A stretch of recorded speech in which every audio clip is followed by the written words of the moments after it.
This is probably one of the most packed houses we've had in the last year or so. I want to orient you to the meeting tonight. There's a number of pressing issues which is driving some folks into this room that aren't on the agenda, but that we want to hear about tonight. And of course, individually, the town board members have been engaged on them. We also do have an agenda after the public speaking portion, and you'll see items on that. And there are more copies of the agenda, which we ran out of, but we just made more copies. They're out on the table behind you. And we will have a executive session at the end of the meeting to get legal counsel on an item or two. So that's the general layout of the meeting. We always start with our town clerk kind of bringing us to order and the Pledge of Allegiance. So Charlie, could you handle that, please? Oh, I'd love to, and I love it when everybody's out for these meetings. This is wonderful. Welcome to the town of Orangetown. Welcome. This is the regular town board meeting. This is August 12th, Tuesday. The year is 2014. And we would ask Esther Baitler to please begin the meeting with the Pledge of Allegiance to the flag. I pledge allegiance to the flag of the United States of America and to the republic for which it stands, one nation, under God, indivisible, with liberty and justice for all.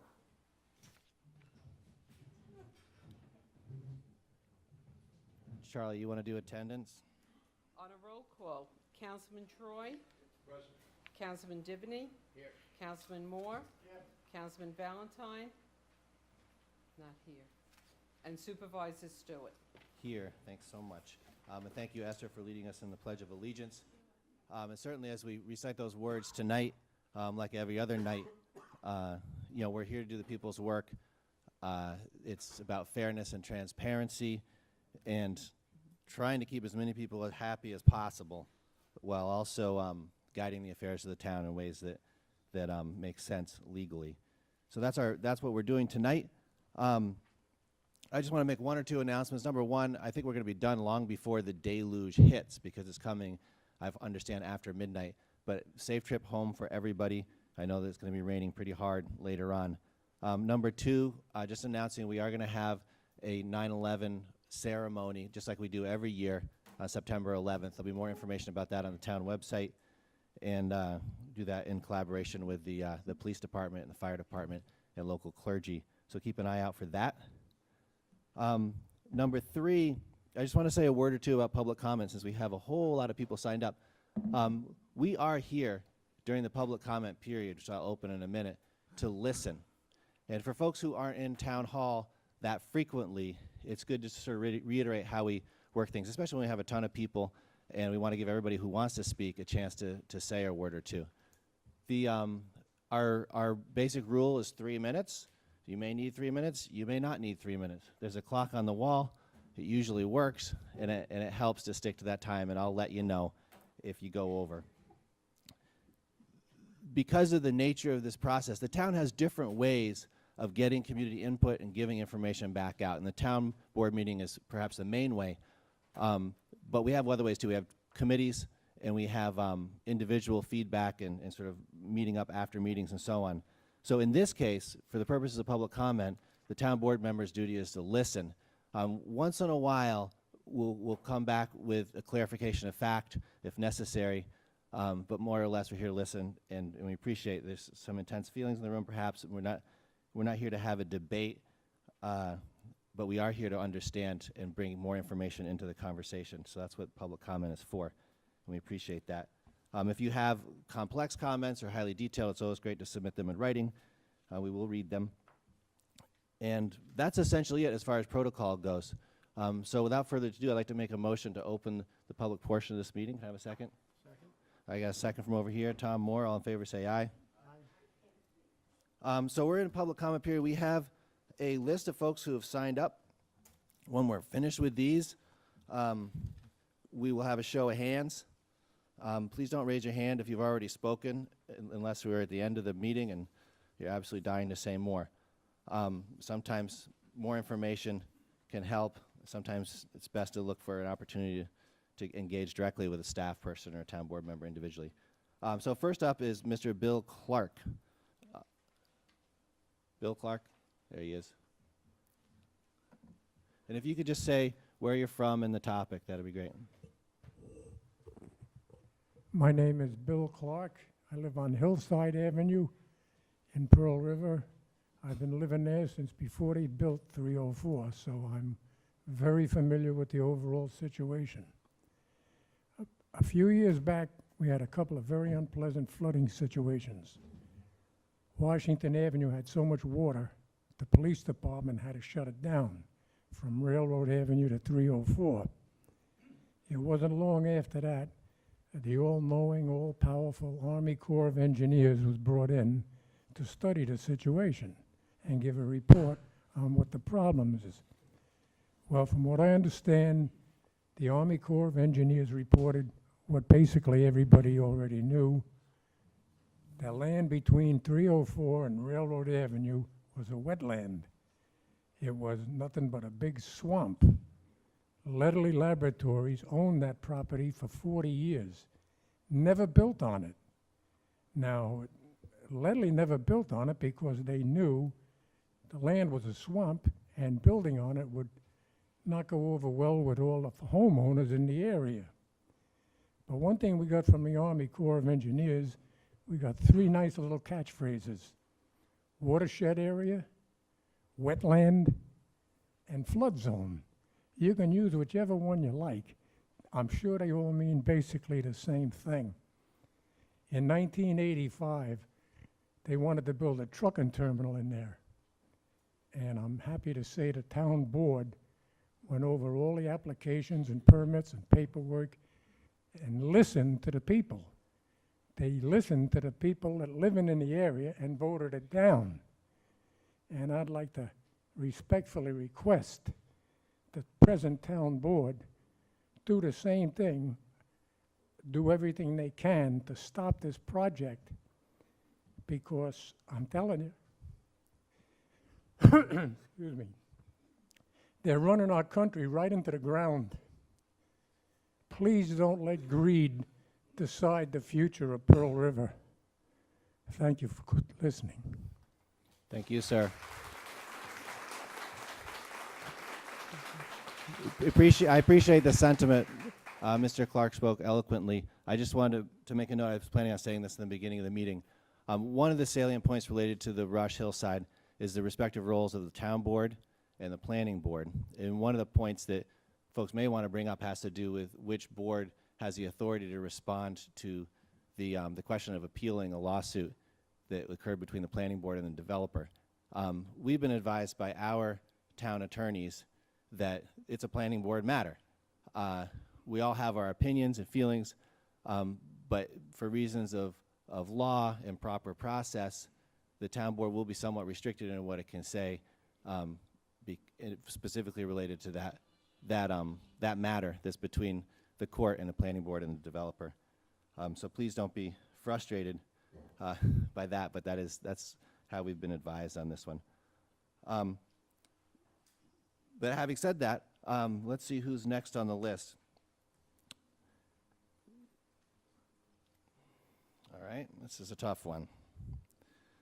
You want to take a shot at that? Fair, F-E-R-R. Diamond? Help me out here.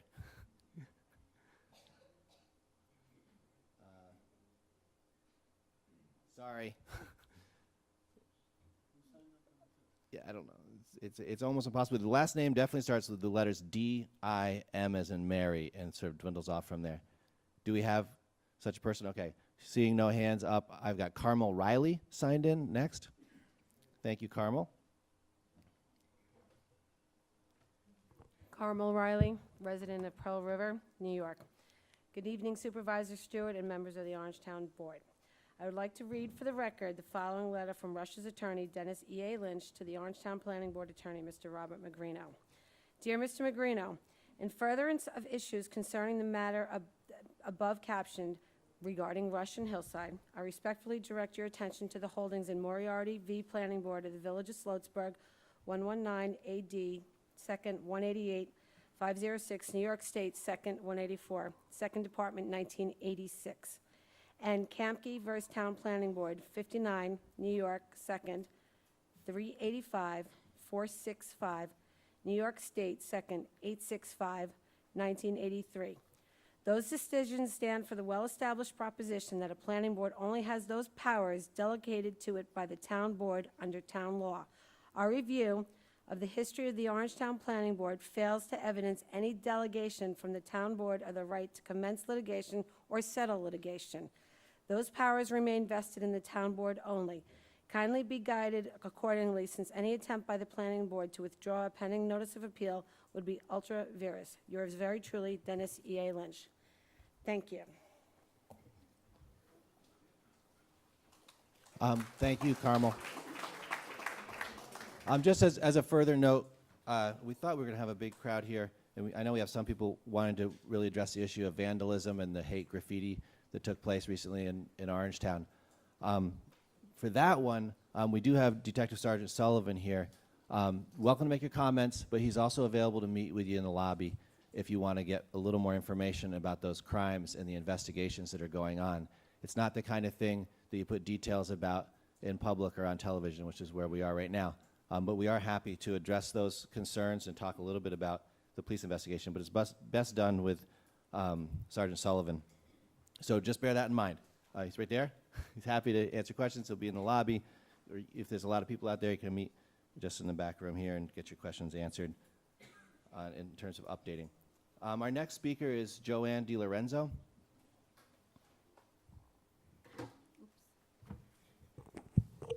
Hello, my name is Joanne DiLorenzo. I live at 12 Moore Avenue in Pearl River, and I'm a registered landscape architect, and I just have a couple of comments specifically about the parking having to do with the hillside plan. While I understand it's not, you believe it's not in your purview to make a decision on the appeal, we haven't had a chance to voice our ideas about the hillside property lately, so that's why we're here tonight. Traffic safety is a problem on the project. The New York State DOT has asked to see new plans from the developer in 2008 and 2013. To date, no new plans have been given to the Department of Transportation to alleviate their concerns about traffic safety. They recommend widening Hillside Avenue to allow for a right turn lane and a left turn lane, but none of this has been resolved. There are too many parking spaces on the project. Generally, there are 3 buildings on the site. One of the buildings at the northern end is a warehouse building. It's 68,000 square feet. Depending on how you calculate the parking, it's either 226 spaces are required, but the developer is saying that there's only 132 people working in the building. How he knows there's 132 people going to be working in the building, I don't know. But he has, if there are 132 people, only 66 spaces are required. But yet there's 104 spaces on the site. So there's way too many parking spaces, which makes me wonder about the end use of the building. So I'm a little concerned about that.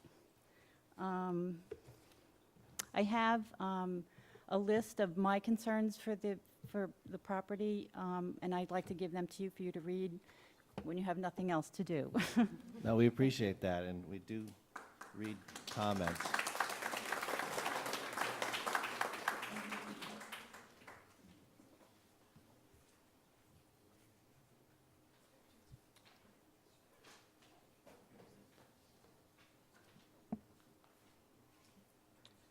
Amy back? All right. Thanks for coming out tonight. Hello, my name is Amy Bach. I live on 25 Rollins Avenue in Pearl River, and I have 2 points to address regarding the Residents United to Save Hillside community. The first thing I'd like to say is that the Army Corps of Engineers has not issued a permit. Because the wetlands are involved, the Army Corps must issue a permit. To date, they have not done so. Recently, a New York State Supreme Court justice suspended town approvals for the Patrick Farm plan because the Army Corps had not yet issued an approval for that plan. Therefore, an Army Corps permit must be obtained before the planning board grants final approval. Secondly, the County of Rockland Department of Planning has 21 recommendations, which I believe you just received, that they want an updated review and permits from both the Army Corps and DEC, and want to see a plan for how the overall stormwater management system for both lots will be designed and maintained. Rush believes this is imperative based on the flooding issues in the area. I respectfully request that this board consider perfecting the appeal. Thank you. I know that you are, just said that you're not the lead agency in this, which I'm confused about, but I'm sure that remains to be seen as to what's going on here, because, again, I am confused. I don't know who it is, but thank you very much. Thank you.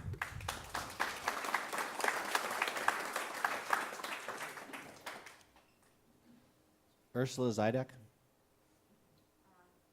That's me. Okay. Would you like to come up to the podium? No, I probably just thought I was signing in, but I'm All here right. to support FCC. Thanks for coming. My apologies. That's okay. I have, Yeah, I'd like to give my minutes to anyone who would like to. we had a whole bunch of people signed in. The next person is Dimitri Lattis. No, just come up and make your comment. If we got into trading minutes before long, we'd have there'd be a market in minutes, and some folks might be able to afford more than others. So thank you for hearing me. I represent today Rockland FC. We are a youth organization in the town of Orangetown, comprised 85 to 90% of Orangetown kids. We have again and again been denied access to fields in favor of field access going to OMM and World Class FC. World Class FC being not a town club. We don't think this is right. We have gone through the proper channels to try to rectify this, and time and again, our requests have been denied. I would urge you to visit the fields, so-called soccer fields, that we had to practice on last season, while World Class FC, again, primarily out-of-town kids, were practicing on the quote-unquote Orangetown complex. I would urge you to answer, is it right that our town kids' soccer games were canceled based on lack of access to town fields while the complex sat empty? These are big wrongs. They need to be righted. This season, we have requested access to Veterans Park and the Orangetown soccer complex. Again, our allocation has been watered down and in favor of World Class FC and OMM. Now, there are countless arguments that they will make, but we are a town club. We deserve fair access, and as town residents, we deserve transparency as to how these fields are allocated. There is no transparency. The fact that we can request a field and be denied, and then drive by that same field and see it empty. So, I ask of this council, please guide the Parks Department in applying a fair practice in allocating fields. Please urge those who manage the fields to be transparent in how they allocate the fields and to whom they allocate the fields at all times. Please give this town club access to town fields, lighted town fields, so we can practice in this fall season, so that our town kids can play soccer. Let's not abandon them. That's all I have to say.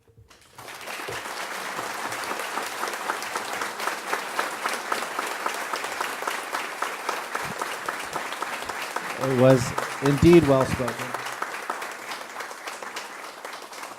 If you could just, a little easy on the applause.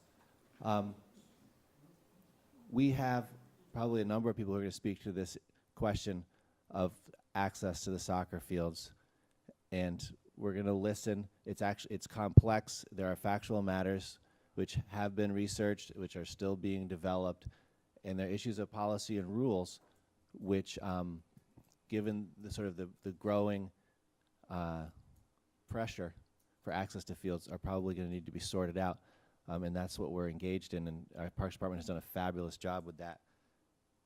So just having said that, we really are here listening. Mr. A.J. Lee is next up.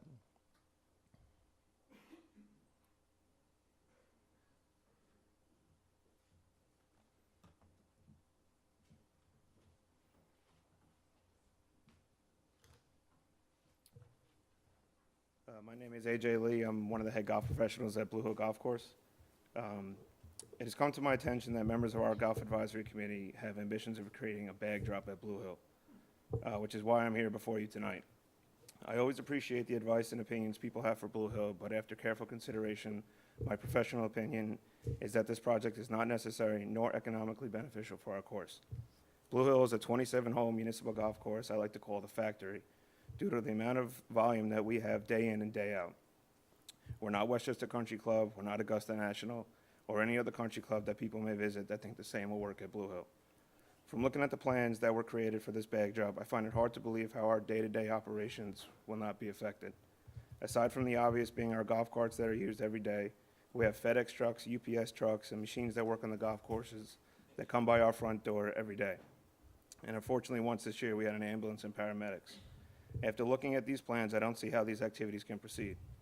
I strongly believe the $20,000 plus bond that was granted for this bag job will be better spent on things that we need for the day-to-day operations. Things such as the phones in the starter sheds that haven't worked in 2 years. The starter sheds are extremely poor shape, structurally, aesthetically, and leak every time it rains. A new fleet of radios to communicate with our staff after ours were hacked into. A PA system for the 40-plus outings that we do every year to communicate with the people. And finally, the entrance to the golf course looks more like a cemetery rather than a golf course that thousands of people come to play every year. These are just a few examples of things we need for our day-to-day operations. It's projects such as this bag drop that get approved without the proper professional opinion of those who work at the golf course 10 months out of the year, 7 days a week. The $1 Million Locker Room project is an example of a project that needed more consideration and feedback from those who understand Blue Hill. Granted, the previous restrooms were horrible, and anything would have been better than what was there. But to spend over $1 million was not the correct decision. The last 3 years, only 2 ladies' lockers out of 102 have been rented. On the men's side, less than 15% of the men's lockers have been rented to date. There was supposed to be additional income for Blue Hill. Now they're sitting there unused. As I said before, I appreciate the advice and opinions that people have for Blue Hill, but I strongly disagree with the approval of this bag drop based on safety, logistics, financially, and most of all, necessity at this point. Thanks for your time. Thank you, sir.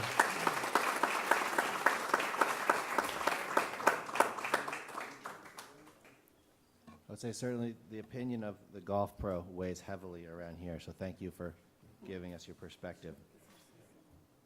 Mr. Stephen Felter? How are you?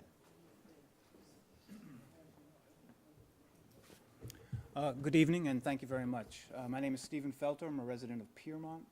I'd like to second Dimitri Lattis's comments. The subject I want to discuss is the fields for Rockland FC. And I understand it's a supply and demand situation, and I certainly don't have all the facts in front of me, but and I was very pleased to hear your remarks, Supervisor Stewart, about something's coming, a diagnosis perhaps of the situation. But I guess the number one thing would be transparency. Like, as a parent involved in what I consider a great program, we were previously involved with OMM, and I think what Rockland FC has done for my son is superior in my firsthand experience, and I think that should be promoted in this town. And so therefore, I just like to see that there's transparency about how the fields are used, who's using them, and a situation that Dimitri described of parks, fields being empty when kids are relegated to inferior fields, and I can attest firsthand that some of the fields are inferior for soccer playing.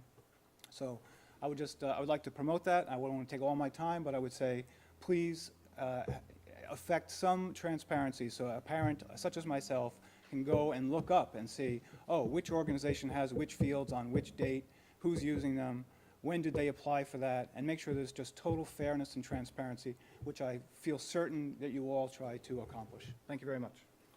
Thank you. John Flaherty. Mr. Flaherty.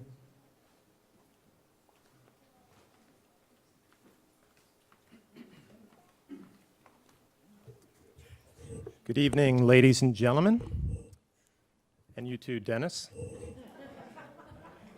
My name is John Flaherty. I'm a resident of Pearl River, 17 Joseph Bow Court, and I am speaking to you as a parent of a Rockland FC soccer player, my son Brian. Brian was part of the OMM soccer program and was encouraged to try out for the world-class travel elite team. Unfortunately, he did not make that club. But that has turned into a blessing for himself and our family. We were introduced to Manny Lorenas, who developed this Rockland FC travel program. And to tell you the truth, Manny and Rockland FC is everything that is right with travel sports and youth sports in general. The motto is there will not be a kid who will be turned away from this program based on his skill level or lack of skill level. My son Brian has come into this program, and I've seen him grown as a soccer player out on the field. I think more importantly to my wife and myself, we have seen him growing up as a young man under the leadership of this group. As a parent, a Pearl River resident, I would just like my son to have the ability to play on some of the top fields in town when there are other kids who are not even from the state of New York who are enjoying those facilities. So I appreciate you listening to the parents of Rockland FC. I appreciate your time. And I hope you have a good evening. Thank you.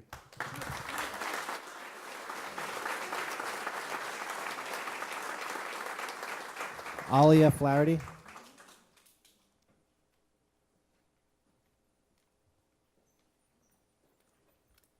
Good evening, board. My name is Lynn Flaherty. I'm a resident of Pearl River. My husband just spoke on behalf of our experiences with our son. I would like to speak on behalf as an organization member. We have very active children, and they have been involved in the Orangetown Bulldogs and the Orangetown Patriots. And those teams, as well, I know have had trouble getting fields because the OMM soccer and world class often takes over the fields. So my experience as a parent, I feel as if transparency would be good because I think that there's a monopoly of the fields given to one organization. And I think that all the residents of Orangetown should have fair time on the fields. Thank you. Thank you.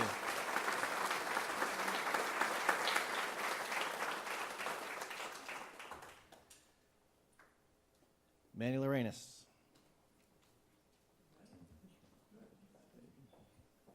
And you will notice our wonderful timepiece there is no longer responding to the remote. So thank goodness Apple iPhone is here to help out. Thank you for taking the time to hear me, and thank you to the support that we have here tonight for Rockland FC. Thank you so much. Our organization started about 4 years ago because my daughter was unable to play at World Class. She started there.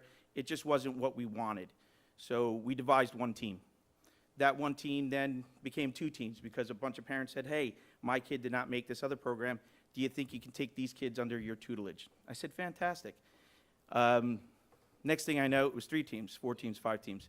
And there was a lot of like minds there that they came to me and said, hey, we like what you have to offer. So it never started that we were going to be more than one team. But as you can tell, there's a lot of people here who have the same ideas that I do and ideals. Fast forward a couple of years later, as we've gone on, I know that OMM has access to all the fields. I understand they're a huge organization. As I've been told by Councilman Divany, they have lots of money and they build fields. And that's good for the town.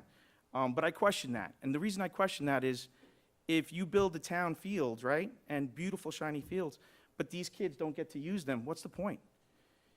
You can go over there on Tuesday, Wednesday, Thursday, Friday night, and the OMM kids are not allowed on those fields. You go to their click books, the OMM kids are allowed to play there on Mondays. The rest of the week is reserved for world-class. World-class teams, especially the older teams, are mostly out-of-state kids, okay? They play at the highest levels, so they need to take from a larger demographic area, right? So, or a larger region. So that has pushed off the OMM kids off the Orangetown Soccer Complex over to Veterans Park, which then in turn pushes us off. I don't think that's fair. I don't think that's right. I will match up my rosters to their rosters on the travel side any day of the week. I have more kids in the community, your neighbors, your constituents, your voters, your taxpayers. Those are the people that we need to service, and they have not been servicing them. We have. And I don't think it's fair that we don't get allotted what we're asking for this season. It's completely not fair. It's completely not right. You know, I've been vilified. I've been pointed fingers at because I'm the one who's rattling the cage. But as you can tell, I'm doing it on behalf of these kids. So you tell these kids that they can't play on those fields. These are your kids. These are your children. These are my children. These are your future voters. And it's very important that you give the fields and give us access to Veterans Park as soon as possible. Our season starts in a week, and we cannot wait for you guys to sit there and discuss it. It's plain and simple. Town kids should play on town fields. Jersey kids should Thank you, play man. on their That's- fields. We're hearing Thank you. you. That's your 3 minutes.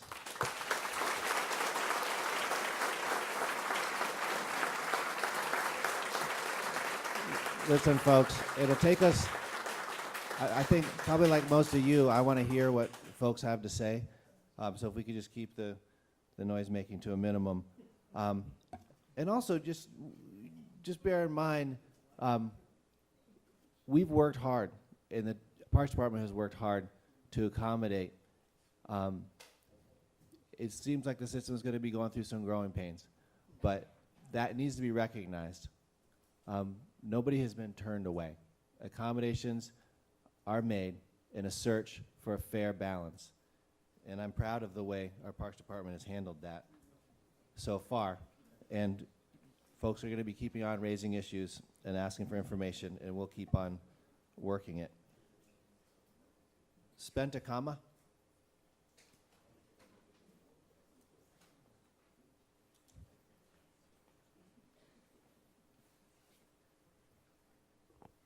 Hi, How are good you? evening. Good. My name is Spenta Kama, and I'm a resident of Tapan.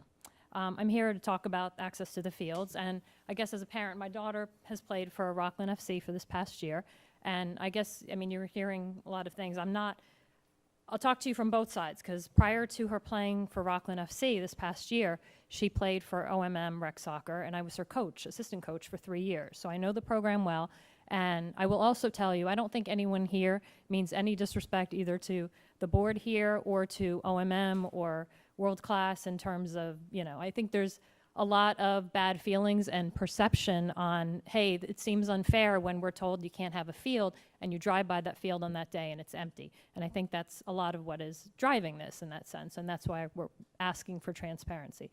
But that being said, I can tell you, as my experience as an assistant coach for 3 years in the OMM rec program, which was great for her, and the only reason we left is because she said, Mom, I want to play soccer year-round.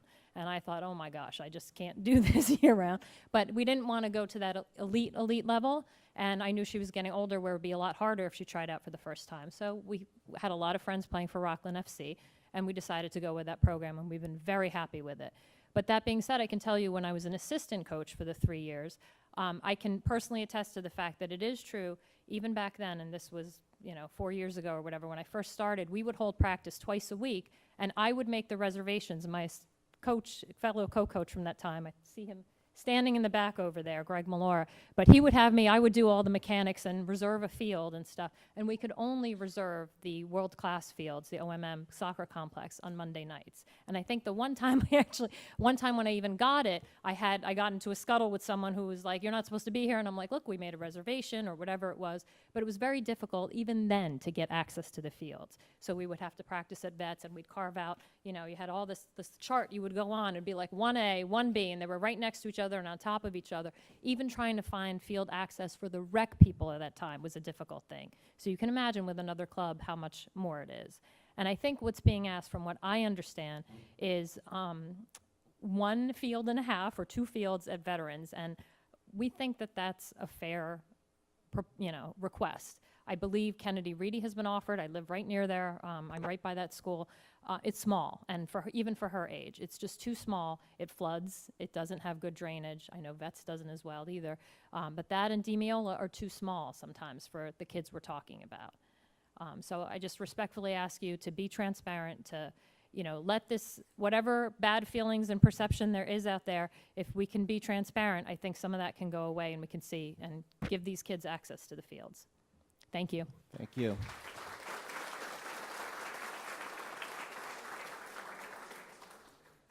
Mr. Michael Mandel?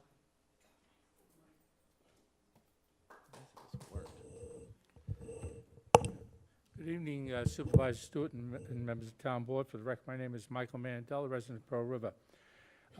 Regarding the acts of vandalism in Pearl River, although these events were covered extensively by TV and print media, in my opinion, the town should have utilized the town website. We've had other things go out over the website that were questionable or tell us things that are going on, but this case, this should have been right out there to every resident. There are people that go via the website that don't read the papers, that don't watch the TV. These are people that might give us information upon those 2 horrendous acts that we have out there, and should have been asking for their assistance in probably identifying these people. I think that would be a proper use for our website. There was an email blast. It's also been on Facebook and Twitter. I didn't get an email blast, and I'm on the website. I get everything else. I did not get a web blast on that I'm item. gonna have to recheck your account then. Okay? I get everything else, though. Golf, parties, whatever. Okay, what is the status of the private recreational facility that was slated to be built in the Rockland Psychiatric Site? It's undeveloped for numerous years now. Completed complex will increase the ratables and the income for both the town and the Pearl River School District. The person who's involved with that is involved with other things in this town. It's pushing forward with other projects. Here's a project. They have a lot of property over there. If they didn't have it and they weren't using it, we could have sold it off to somebody else for a more profitable usage of it. That's something that we shouldn't give. I think it was 20 years we gave them on that one. That should never have been done. That was ridiculous. The other thing is, as the Golf Pro brought up before, that grant, I don't recall, and I make most of the meetings, I don't recall that being, or the bond being discussed for a bag drop at a workshop or a board meeting, just because the golf committee brings up stuff, and prior to the current golf pros there, I had gone to some of those golf committee meetings, and they were ridiculous. Some of the people there should have been thrown off.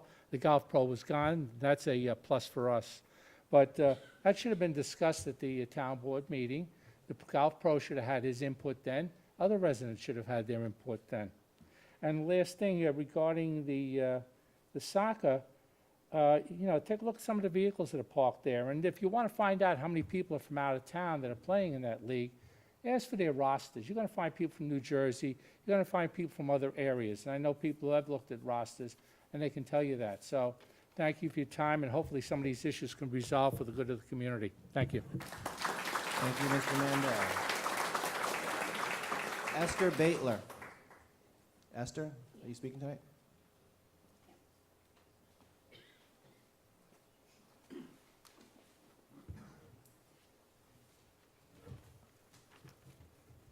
Good evening, Supervisor Stewart and Town Board members. My name is Esther Ann Baitler, and I'm a consumer who lives at the Kathy Lucas Independent Living Center right here in Spark Hill. Tonight I'm here to ask what is going on with our new sidewalks. I haven't seen anything being measured or any work being done. I feel that this is really not fair anymore. We have a consumer who has to walk in the middle of the road to go to work at Stop and Shop 7 days a week. This is dangerous. I would like to know why the work hasn't been measured and where are we at. The other thing is, I think our rail trail and the back of our building should have lights on it so people could feel more comfortable riding bicycles coming out from the back of our trail. This is safety. So I'd like to know what's going to be done about it. Thank you.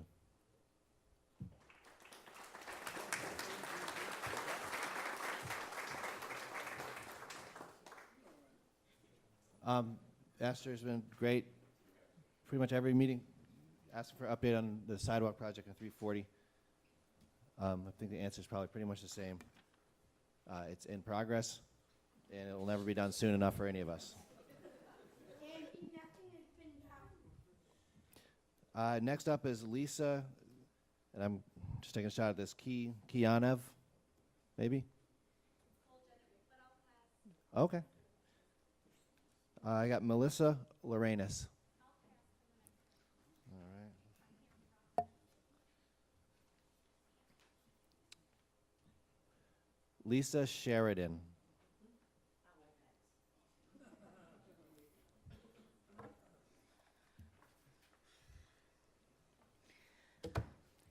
Good evening. My name is Lisa Sheridan, and I am a resident Welcome. of Pearl River, 48 West Lewis Avenue, directly across the street from the new Hillside project. I'm not going to bore you. You guys already know the entire past history of the Hillside project. I heard what you had to say earlier this evening in saying that this is not the correct board to address the appeal process with. However, Rush disagrees with you. I am a member of Rush. We presented a legal opinion to you earlier this evening and would ask that perhaps we get together and try and come to some form of a conclusion as to whose opinion is correct in that matter. Rush has sat by respectfully and quietly while negotiations between the developer and the planning board have transpired. Negotiations that no homeowner in this community would have, in the same situation, been able to afford, pursue, or get the board's time on. We received a letter from you earlier this week, I believe, and it was mentioned that changes had been made in the developer's plans based on our community activism. We completely disagree. The so-called changes have yet to be anything of any form of significance, and again, is not something that any homeowner in this community would be able to present to the board. We cannot go in front of a board and say, we think it's good enough. However, this seems to be acceptable. We are asking that once some form of an opinion is decided as to who is legally able to pursue an appeal, that that party take action and perfect the appeal. Thank you.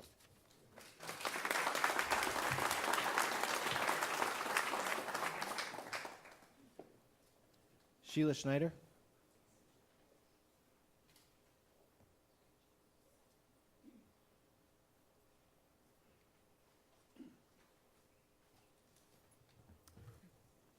Good evening to the board and to Mr. Stewart. My name is Sheila Schneider. I live at 602 Orangeburg Road in the Norshine section of Pearl River. I'm here tonight because of extremely dangerous conditions on Orangeburg Road. This is a dense residential area with some of the best, we must have more people walking in Pearl River than any other town. Tons of walkers, baby strollers, bicycles, old people, young people, people crossing to get out the deli on the other side. The speed limit on this road is 30 miles an hour. In front of my house, it's 15 miles an hour because I'm next to a school. Nobody in any way approximates those speeds, ever. I've seen cars going up, it has to be at least 60 to 70 miles an hour. There's a rumor going around that there's a challenge between the young kids now who can get up the road the fastest. And let me tell you, they try. And just 2 weeks ago, there was an accident because of that. The noise is incredible. I can't hear my phone, my TV. I have to close my windows at night. Buses. Why buses were ever allowed there, I have no idea. But years ago when there were buses, they were like an occasional bus. Now it's constant. And sometimes they go both ways. So one bus has to stop because they can't fit by. Its road is really not wide enough for the newer, bigger buses. There's also been huge flatbed trucks with heavy equipment on them, landscaping trucks, and I don't want to be behind them because sometimes stuff comes flying off. Let me see what else. All of these vehicles are speeding, and the size of the vehicles I just mentioned would be a catastrophe if it hit somebody. In all my 38 years of living in this home, I have never seen a person get a speeding ticket. I wrote a letter to Chief McNulty. He acknowledged it by sending us an officer to my home. The officer was very nice, seemed to understand my concern, but said he would work to see if he can get some enforcement done. You know, we all pay taxes, and just because there's a lot of crime in Nyack, we pay more taxes for police. However, what about the people that are trying to get safe conditions? Someone is going to get killed on this road. It's not a matter of if, it's a matter of when. The other issue is the school that I'm next to. This school lets buses idle anywhere from 30 to 45 minutes, 12 buses in the schoolyard. There's no snow, there's no heat, and there are no children on the bus. They just idle. This happens 3 times a day. Okay. Thank you. Okay. Thank you very much for bringing those concerns up. As you know, the police department is conducting a review of that, and it's also been referred to the Traffic Advisory Board. We appreciate your comments, and now everybody in the town board is aware of the situation.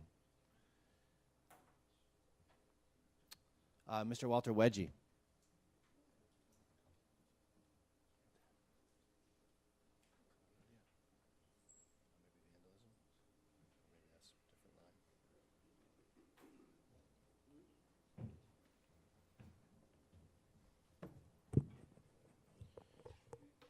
Good evening, Supervisor Stewart, town board members. For the record, my name is Walter Wetchy, resident of Pearl River for the last 31 years. In the last 3 weeks or so, we've encountered needless destruction to our neighbors' property.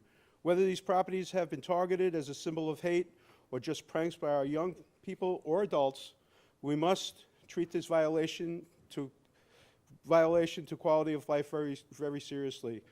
As a resident of Pearl River and in speaking with other residents, we are not comfortable that the town supervisor understands the seriousness of these senseless acts and if they are being treated with the correct amount of focus.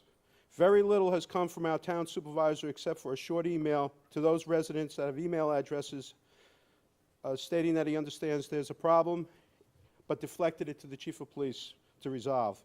What is truly disappointing is the lack of communication by the town supervisor and police department management to the residents on how the situation is being handled. The plan must focus on the fact that these criminal acts violate our quality of life and are extremely important to all of us.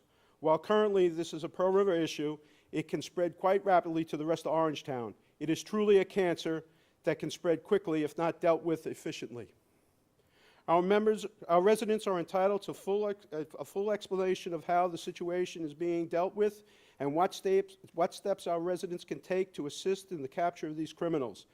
An open dialogue between the supervisor's office, chief of police, and town residents is a must. Obviously, we take for granted the fact that there are pieces of the investigation that cannot be publicized, but the lack of communication, there must be an open dialogue between the residents and the police department and town supervisor's office. Over the last 2.5 years, I've witnessed responsibility and accountability take a backseat to deflection. I call on the supervisor and chief of police to hold themselves accountable and responsible and ensure that a proper plan is in place and that the residents are fully aware on how the investigation is progressing. It is safe to say we have the best police officers in the county. It is time for the town supervisor and the chief of police to partner to ensure that they utilize these talents in the best way possible to bring this quality of life issue to rest. Thank you.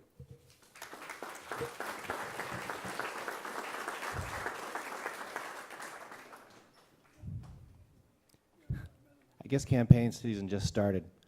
There is open dialogue. I've talked with Chief Nolte a number of times this week. This kind of attack and politicization of a situation is just inappropriate. And, well, you can be the judge of that. I've said what I need to say. Michael Polk.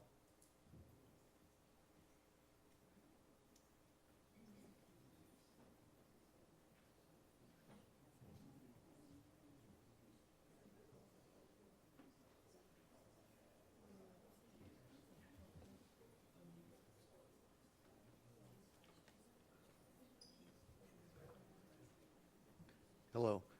I'm Michael Palco from 40 Rollins Avenue in Pearl River. I'm across from the Hillside Project. I just asked for some talking notes because I've spoken to this board since 2008 and to the other committee on the issues of affecting the Hillside Project. And it's just, this project is going to stress an environmentally sensitive area. 2 of the 10 acres are wetlands. The rest is in a flood zone. Millions of dollars have been spent to repair what has done in the past 15, 20 years because of the flooding and the rain. The Rockland County Drainage Agency hasn't even issued a permit for the plan, has asked to see changes and has not received them. How can the planning board give final approval on plans that may change significantly to meet the drainage requirements? Also, the New York State DOT has unanswered questions on this drainage issue. I respectfully request that this board consider perfecting the appeal. Thank you. Thank you, sir.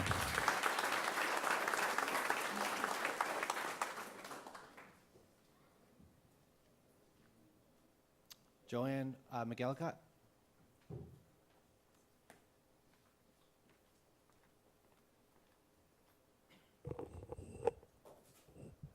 Good evening. My name is Joanne McElliott. I'm in Pearl River.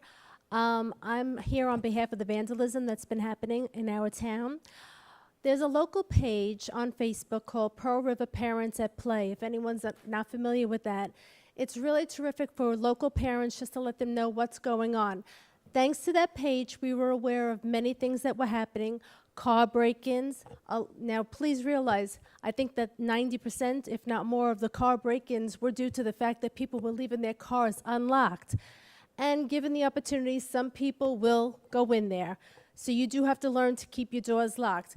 But there have been eggings, there have been doorbell ringings, there have been mailboxes being broken.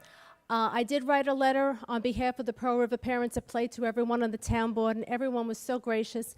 I met with Mr. Stewart at ShopRite, and I know that your liaison had given the information to Chief Nolte, who in turn, Sergeant Sullivan. I want to thank you very much for your phone calls. Again, I'm just here on behalf of the other parents. They're very concerned. They don't want to be woken up in the middle of the night to have these things happening, and then, God forbid, worse. Unfortunately, we've had 2 other serious vandalisms that have happened recently in the town, and people are just really concerned because we don't want other people thinking badly of Pearl River. We're not that town. We're not those people. We really are good people, and when bad things do happen, we're always the first ones to come out and help our neighbors. And that's something that, as a person who grew up in Queens, always small and close-knit, when I came here 24 years ago, that was the one thing I was so proud of Pearl River. I've been Pearl River PTA president, vice president. I've been very active with the hockey community, and my boys are all grown. My husband's in law enforcement. My oldest son is in law enforcement, and I want to keep this town safe from criminals. And if it's criminals in our own town, I'm the first one to say, put them in jail. I don't really care. I'm tired of it. And I thank you all for your concern, and everyone. I know that the town board is behind this, and again, Sergeant Sullivan has called me on it. So thank you very much. Thank you, ma'am.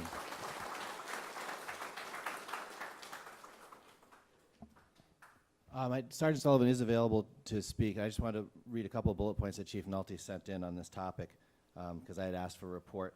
I decided not to read it earlier, but there's been some sustained interest on this. The police department is actively investigating 2 separate incidents of vandalism and graffiti in Pearl River. One obviously on Lincoln Street and the other at Van Houten. They're being looked at separately and possibly in terms of connections. and especially in terms of the dimension of the racial bias or hate imagery involved to one degree or another in both. 2 men in July who were responsible for other unrelated forms of graffiti were arrested recently. The police department is still actively investigating a burglary that occurred in early July on Lincoln Street in Pearl River, and working with New Jersey authorities with the arrest of a burglary suspect who committed burglaries in the Montvale area, so that goes back and forth across the border. The police department is working with other Rockland County police agencies on a series of car larcenies that occurred in July in the towns of Clarkstown and Orangetown. An investigation is still active. And they recently identified and arrested a man who stole a bicycle from Cherrybrook Park on August 8th. These are some of the points that I wanted to make sure we had. And Sergeant Sullivan, again, is available to speak with folks in the lobby who want to follow up.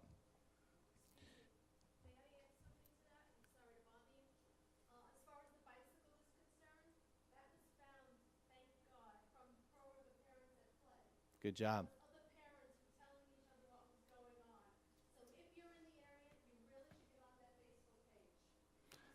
Well done. And Alicia Vonderhorst.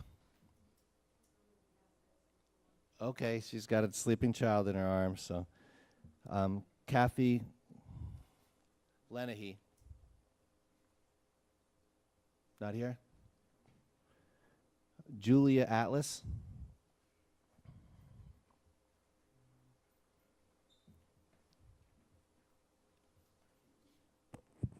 Hi, my name is Julie Atlas. I'm a resident of Orangeburg, New York, and I'm here regarding Rockland FC as well. I have 3 sons playing for the league. They've all played for OMM. Very few times have they been able to play on that complex, even while playing for OMM. I just did a search online for Orangetown Soccer Complex. The first 3 responses on Google are all World-Class Soccer Academy. Not OMM. That's down at the 4th one. You know, I know many people who have played for World Class and have left because they're not playing, kids are not playing with their friends, they're not getting time on the fields. It's all people from New Jersey being pulled in, and I've watched my kids have to play on inferior fields this entire year. I've personally had to purchase spray to spray the lines on the field at Veterans Park because even when they did finally give us the field, they were not properly marked, even when they were supposed to be. The transparency is definitely an issue. We'd like to have fair, usage of the fields. OMM has the rec program has a right to use the OMM rec fields, and therefore World Class should then be splitting the rest of the fields with the rest of the, travel teams or whatever it is. And OMM the rec players obviously aren't getting their fair share on the fields because World Class is taking over.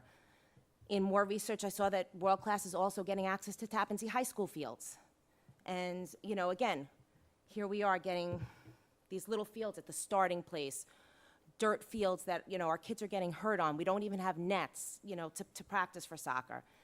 And we just really want a fair chance. We are town people wanting to use town fields.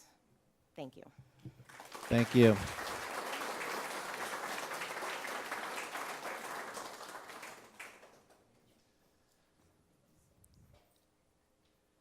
I've got Meg Scrappitz.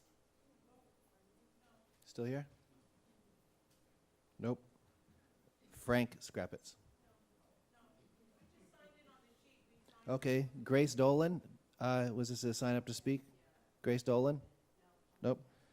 Debbie Beebe? Pass.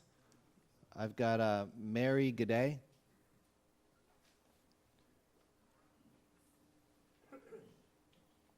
Hello.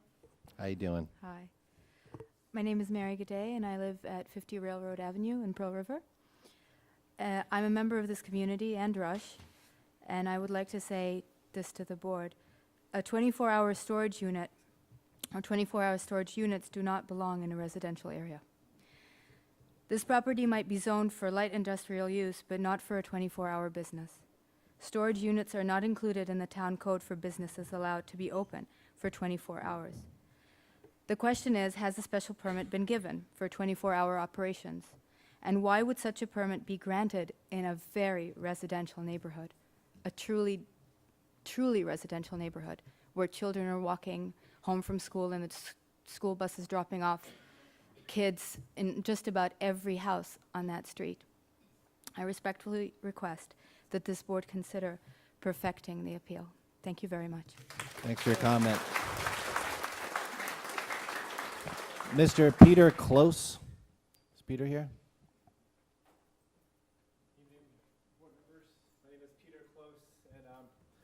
I'm here to speak on behalf of Rockland FC.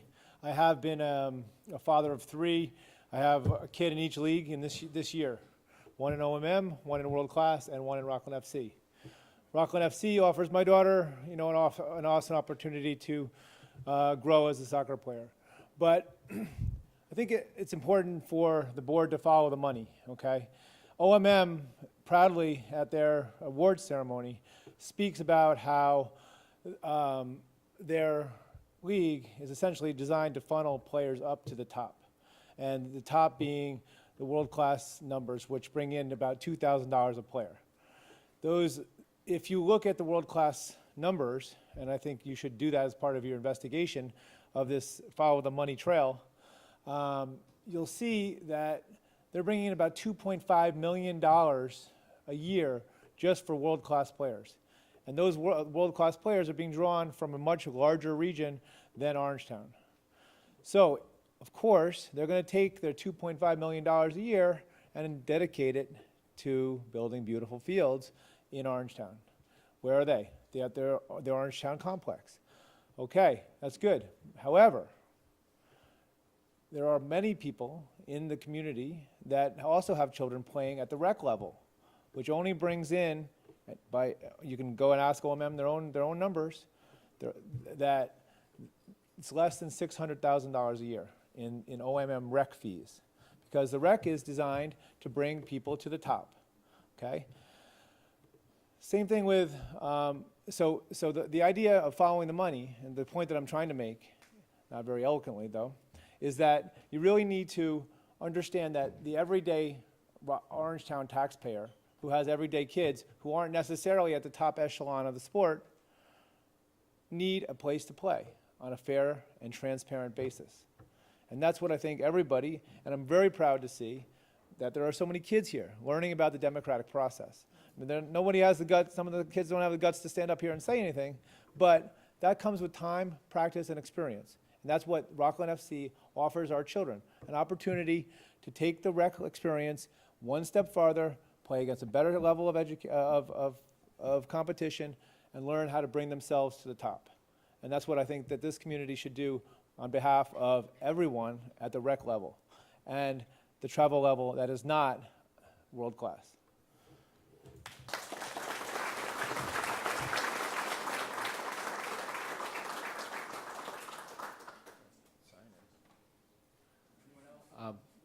Can I see a hand up? You're in the rear on the left there, Mr. Wiley.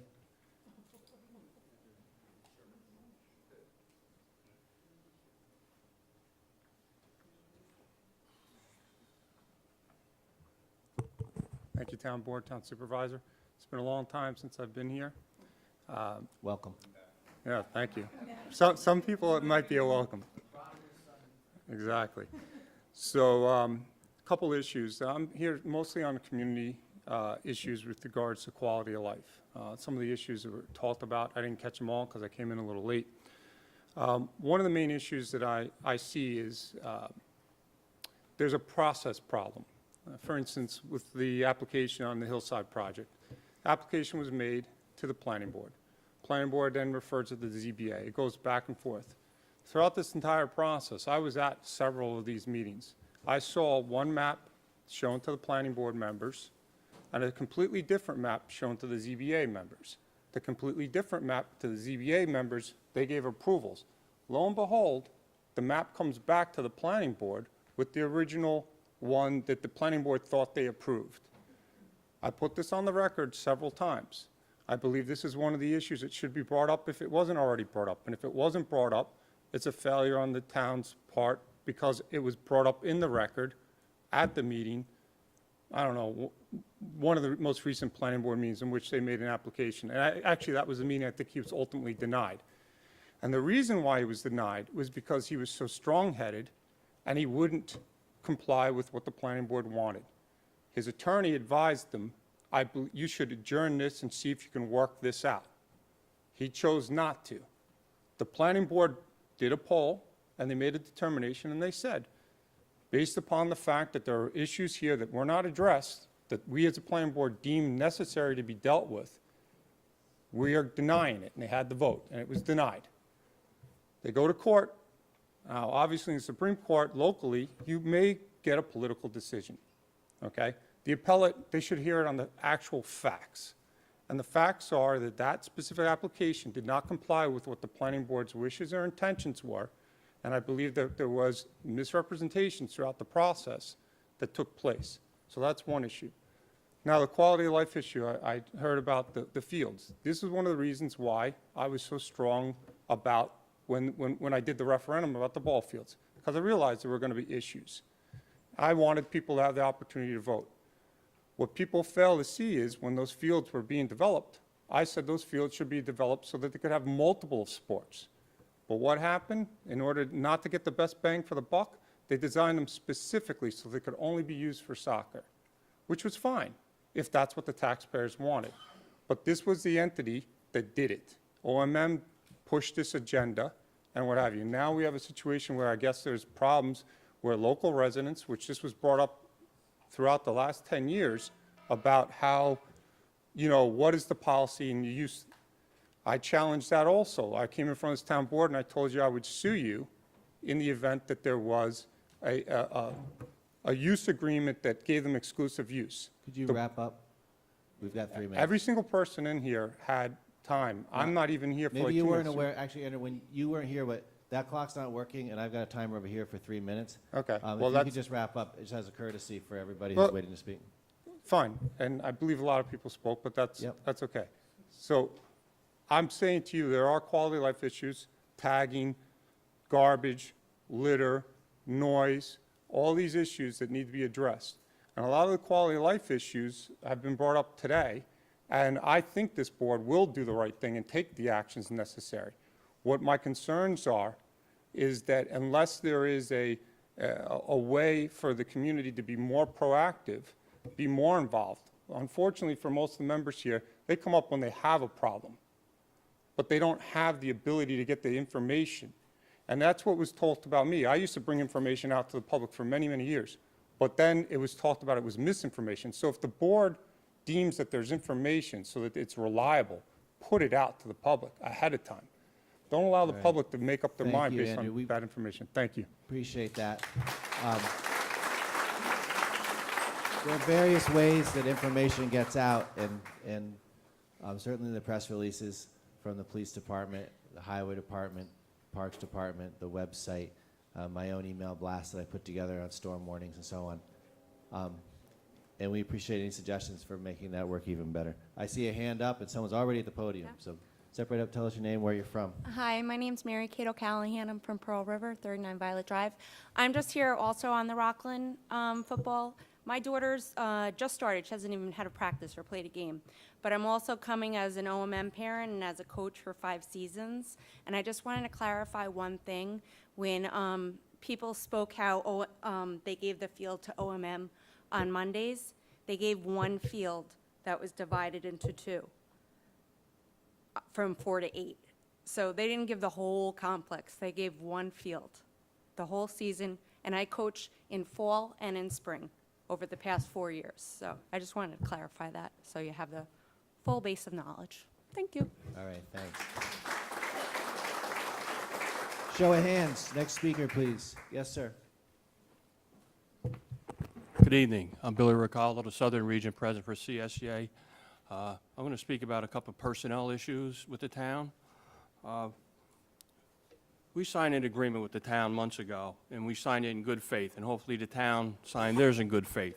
The problems we're having now is we have to take issues to arbitration when actually, our kind specifically says it's ours.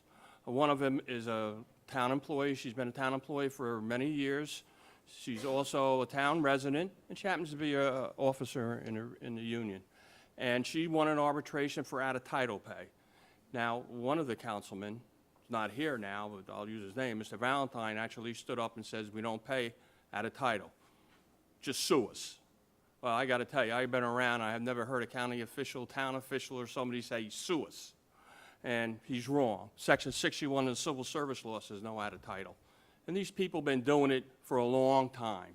And you know what? This town should do the right thing. They're giving jobs to family members, to political friends, and all this. They should do the right thing. The other thing is, if they don't meet supposed to meet the minimum qualifications. They can't do the job. There's a probation period. Use that probation period.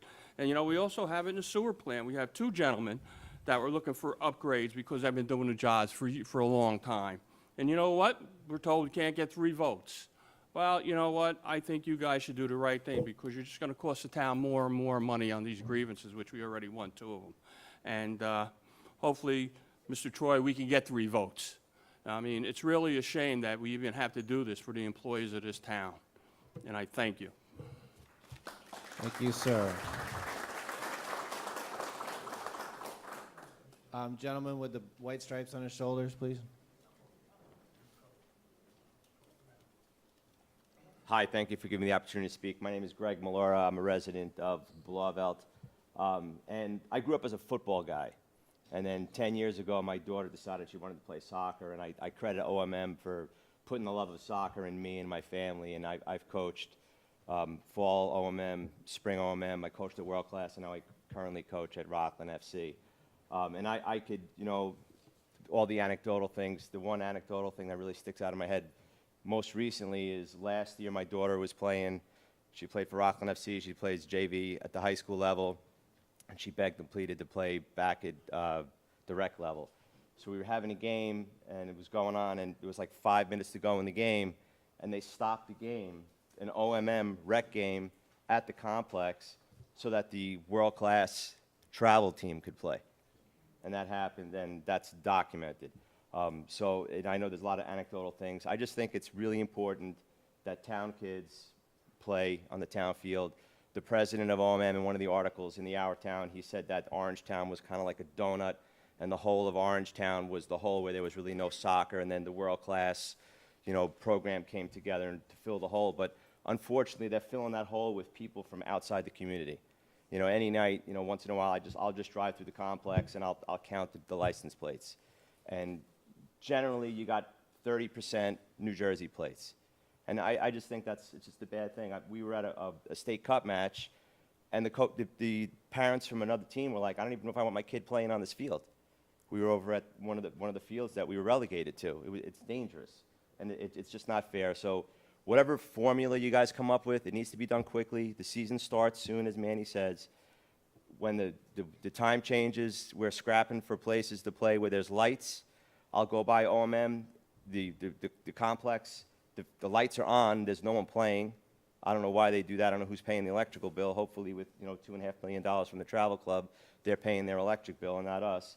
But when you compare the rosters, make sure whatever standard you hold Rockland FC to, hold the world-class guys to that too. Full names, with an address, with the state, where they come from, what community they're in. And that's I think it's just community kids on community fields, safe fields. Thank you for giving me the opportunity to talk. Thank you.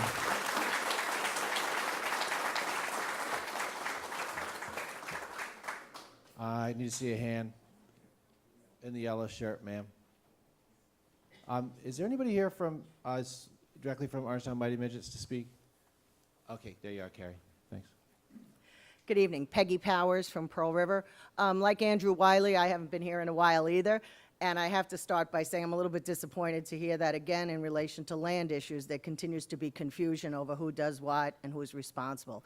Going back 20 years, I've been here a lot of times over land issues, and it's really, really sad to see that we still can't get a handle on who's responsible for what. This is a little tiny town. I don't know anything about Rush, but it's really disappointing. Aside from that, the quality... There's lack of clarity, but not over here? I mean, there's actually pretty Well, there clear- seems to be, because you say you can't make decisions. Someone No. seems to have a legal thing that says they can. I'm just looking at it from the outside, but when it happened to me, it was a lot of the same kind of thing, and it's very disappointing. With regard to the quality of life issues that Joanne addressed, I would just implore the police department to take this seriously. I know sometimes towns have a tendency to say kids are kids. These are not kid issues. Little issues lead to big issues. We need to treat this seriously. It's not vandalism. It's destruction of property. It's a hate crime. This is really horrible, and I hope the police and the town is going to take it seriously. Thank you for saying that. Hands up. Ms. Beckman?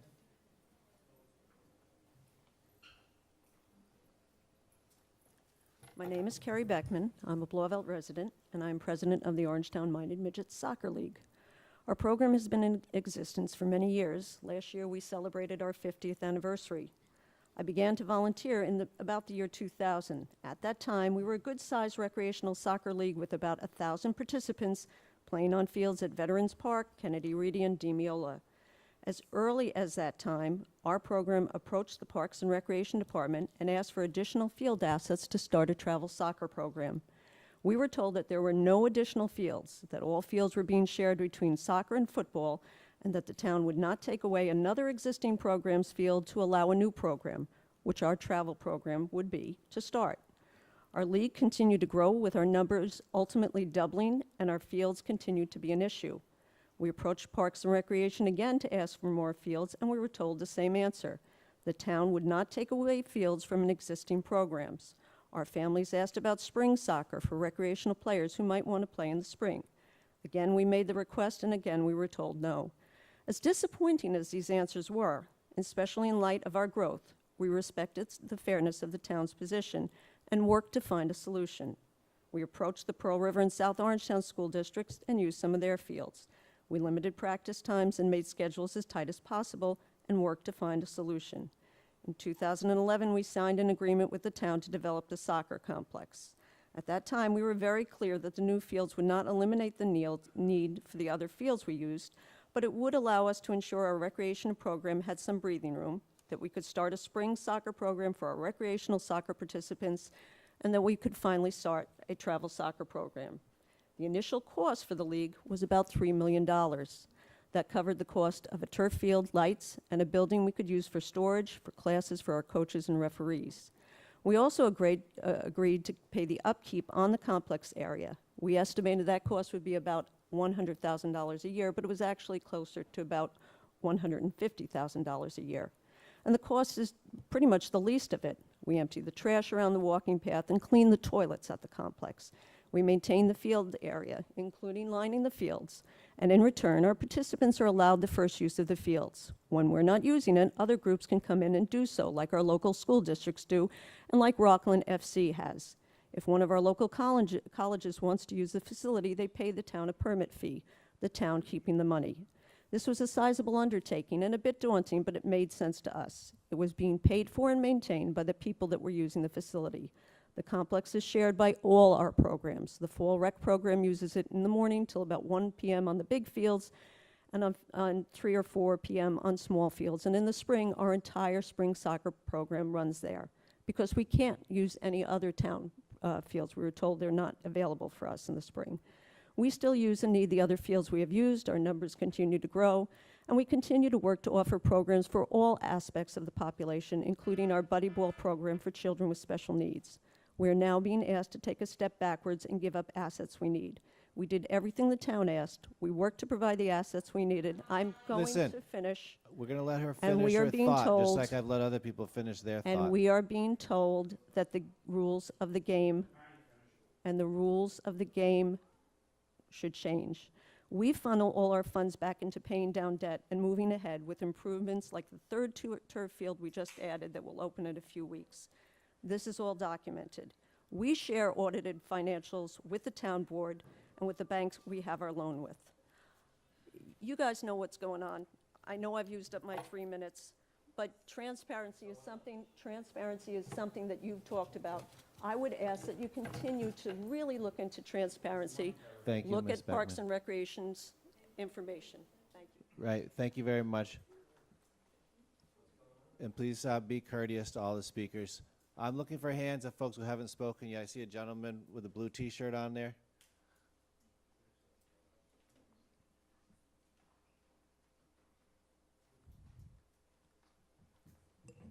I'll be quick. Good evening. My name is Frank Payne. I work with Mrs. Beckman. I'm a member of the Board of Directors of OMM.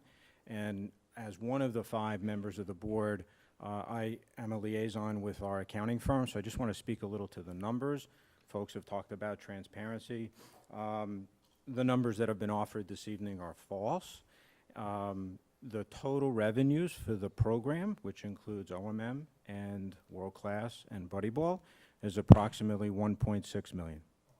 The net surplus after expenses, which include paying about $150,000 a year in complex expenses, our net surplus is about $225,000 to $250,000 on average over the last 4 or 5 years. And 100% of that money goes back into the complex. Further improvements and repairs and maintenance. Improvements, most notably, are the 2 additional turf fields that we've installed over the last year.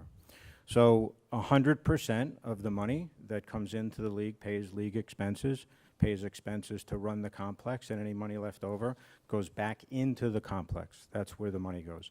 And all of the numbers I've offered are documented in our audited financial statements that we produce, that we give to the town board as part of our use agreement requirement. And they're also contained in the IRS tax returns that we file. We file them in the state of New York, and we file them with the IRS. So those are the numbers, basic numbers for the league. And if anyone tonight has questions about any of those numbers or wants to look at our financials, we have an open door policy. We welcome them to come in and ask further questions. Thank you. Thank you, Mr. Payne.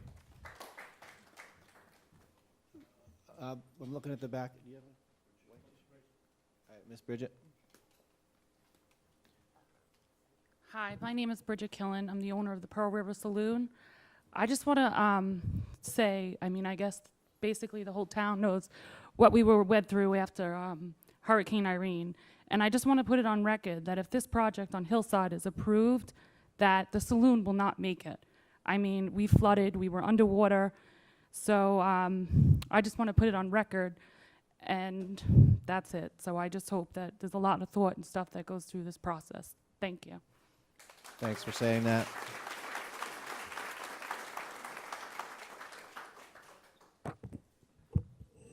I just wanted to say, as an OMM soccer player, Could you just say your name and where you live Laurel first? Kennedy, Thanks. I just wanted to say, as an OMM soccer player, that all the years I've played on OMM, I've barely played on that complex. I've always played at veterans or places where there's no line fields, dirt, or the grass isn't cut. World Class isn't the only travel team in Rockland. There's Rockland FC and many more that need to practice. Without practice, you can't play and get better. And I think we should be able to get time on fields and be able to play.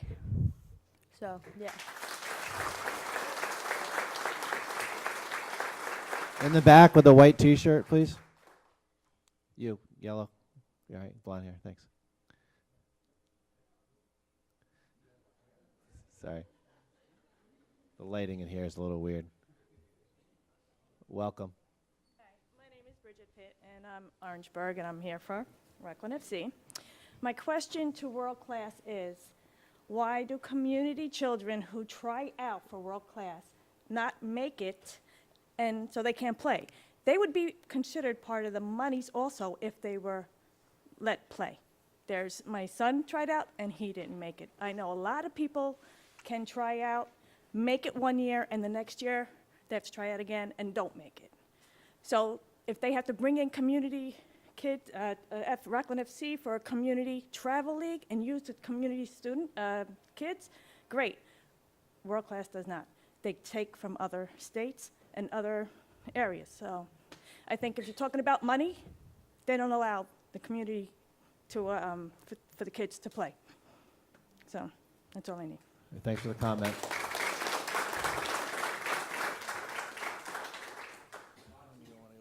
What, Mr. Morgan?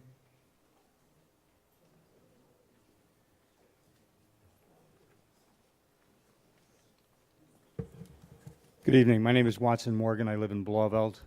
My My kids have been through the program of OMM soccer and community soccer recreation 40 years ago. We endured many things, no lights, but it was recreational. Kids got to know each other, families got to play with one another.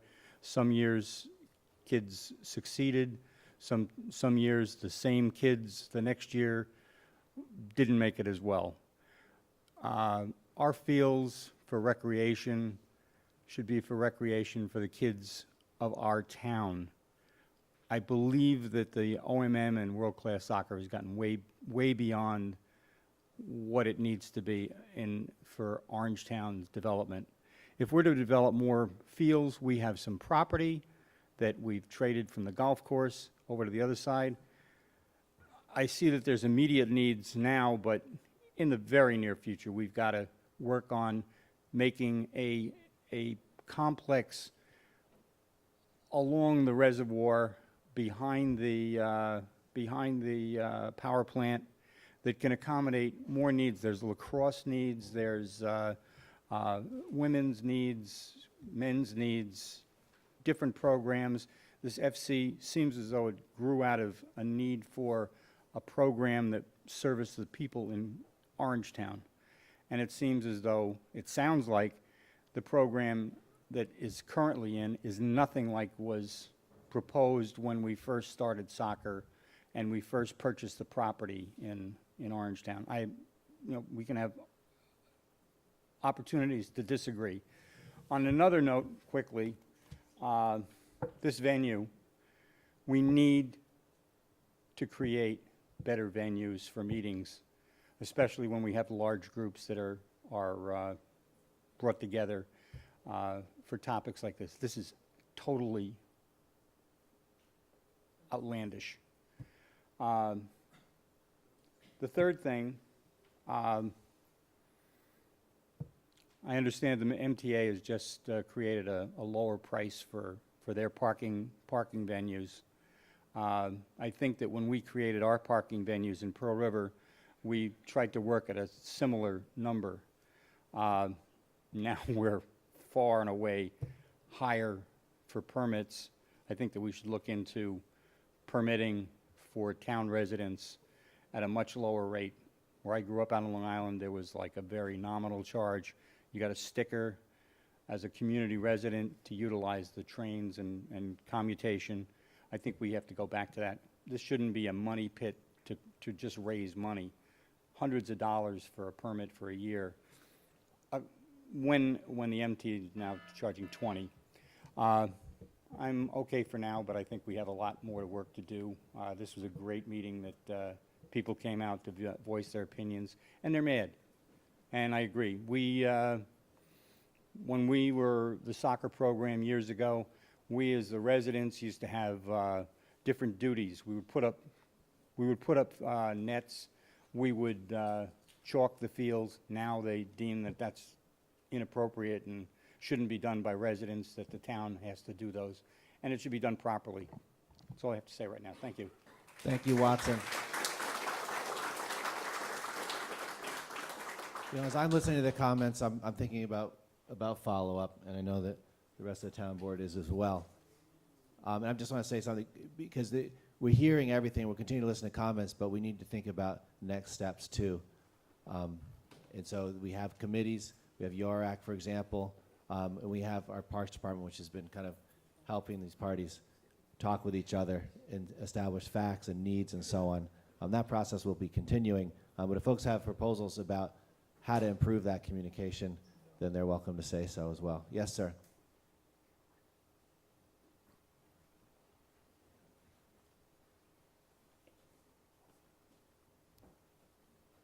My name is Billy Ottinger from Blauvelt. I wasn't expecting to speak, but I've listened here as a former athletic director who's dealt with permits, and my 3 kids played for OMM, and my daughter now plays for both OMM Rec and for Manny.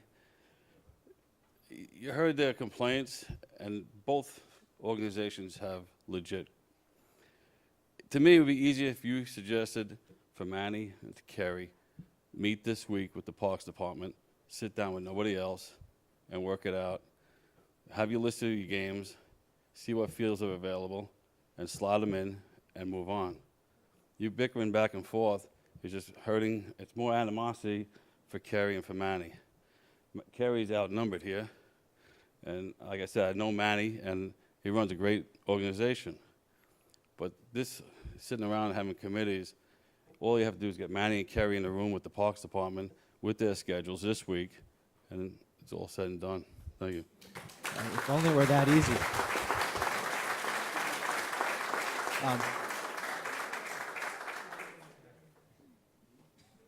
Show of hands. Is there anybody else who'd like to speak? Seeing none, I'll make a motion for closing the public portion. Oh, we got one more. Just made it under the wire. I'm glad we have a young person wrapping up here tonight. If you can say your name and where you live, that'd be great. Hi, my name is Jake Gladys, and I live in Piermont, New York. I play for Rockland FC, and time again, I have been not allowed access to public fields. I have been forced to play on fields that are comprised of dirt and only glass. It's hard. To know that other kids who are from out of state are getting our fields that taxpayer dollars do go towards, it just makes you wonder, like, what's going on.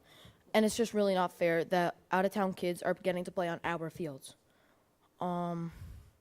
We deserve to be able to play on other fields like the World Class Complex and Veterans, and that's not such a hard request, because town kids should play on town fields. Thank you. Thank you.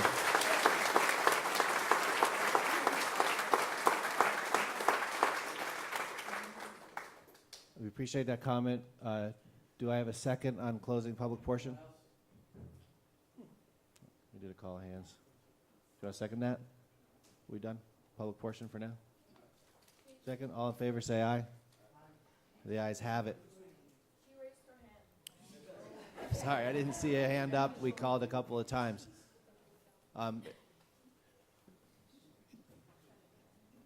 Look, the town board has heard.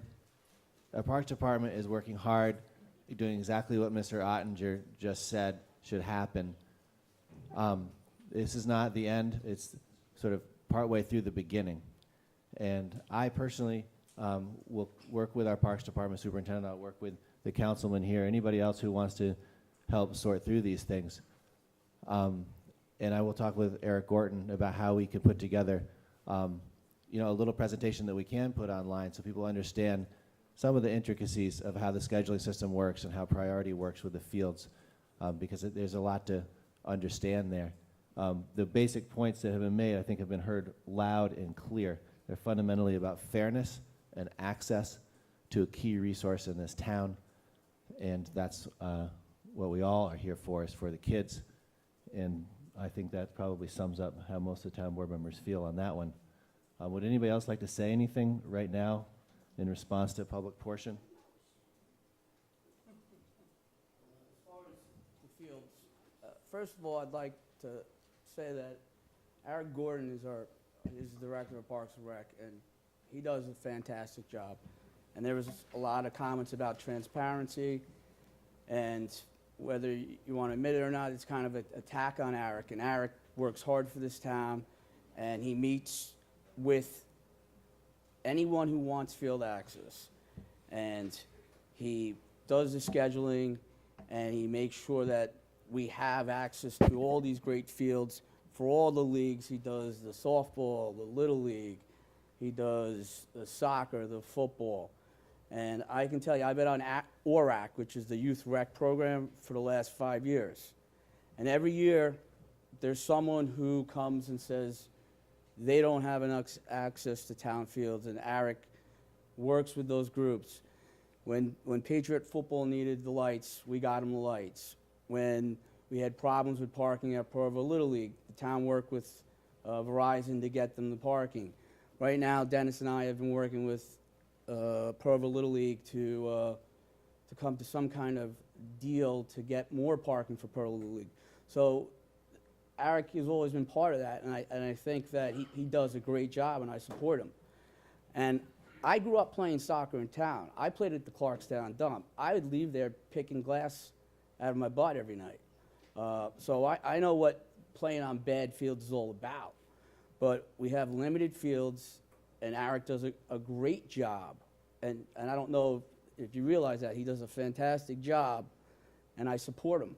And he's never denied access. It may not be the field that you want, but no kids have been denied the opportunity unless the weather comes into that equation. Eric's done a great job, and I support him. This is something that, you know, I've been involved with since I've been on the board.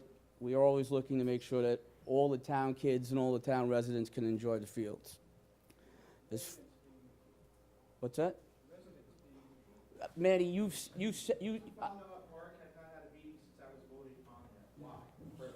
Manny, this is not. Sorry, but you're really you're out of order, sir. Sir.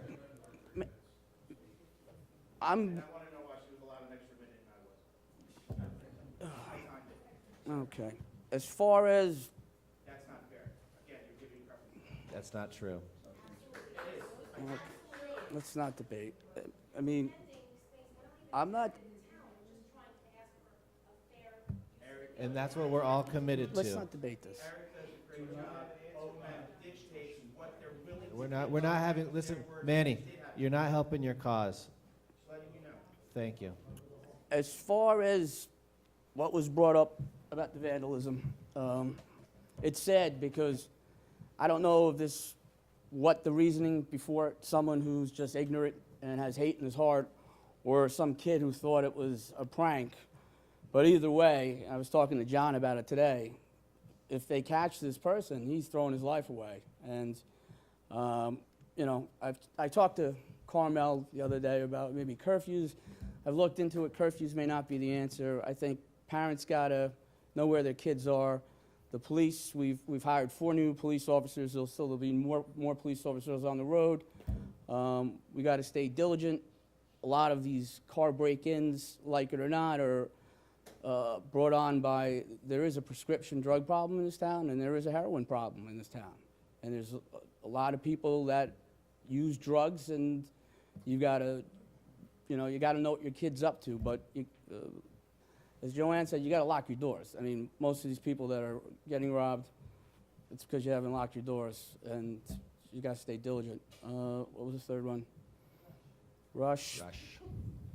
Well, I mean, I've read the opinions, and I've read the opinions of our town attorney, and, you know, our attorneys are pretty confident in their opinions. So that's, I said, their opinions. I mean, they've done, each side's done the research. Our town attorneys are telling us, you know, that. What's that?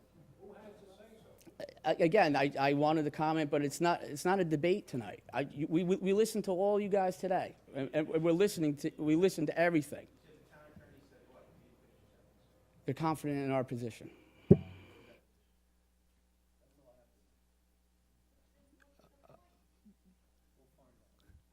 You know, the point of that particular one is that the town board appoints the members of the planning board and supports the board with funding for lawyers and engineers and expertise.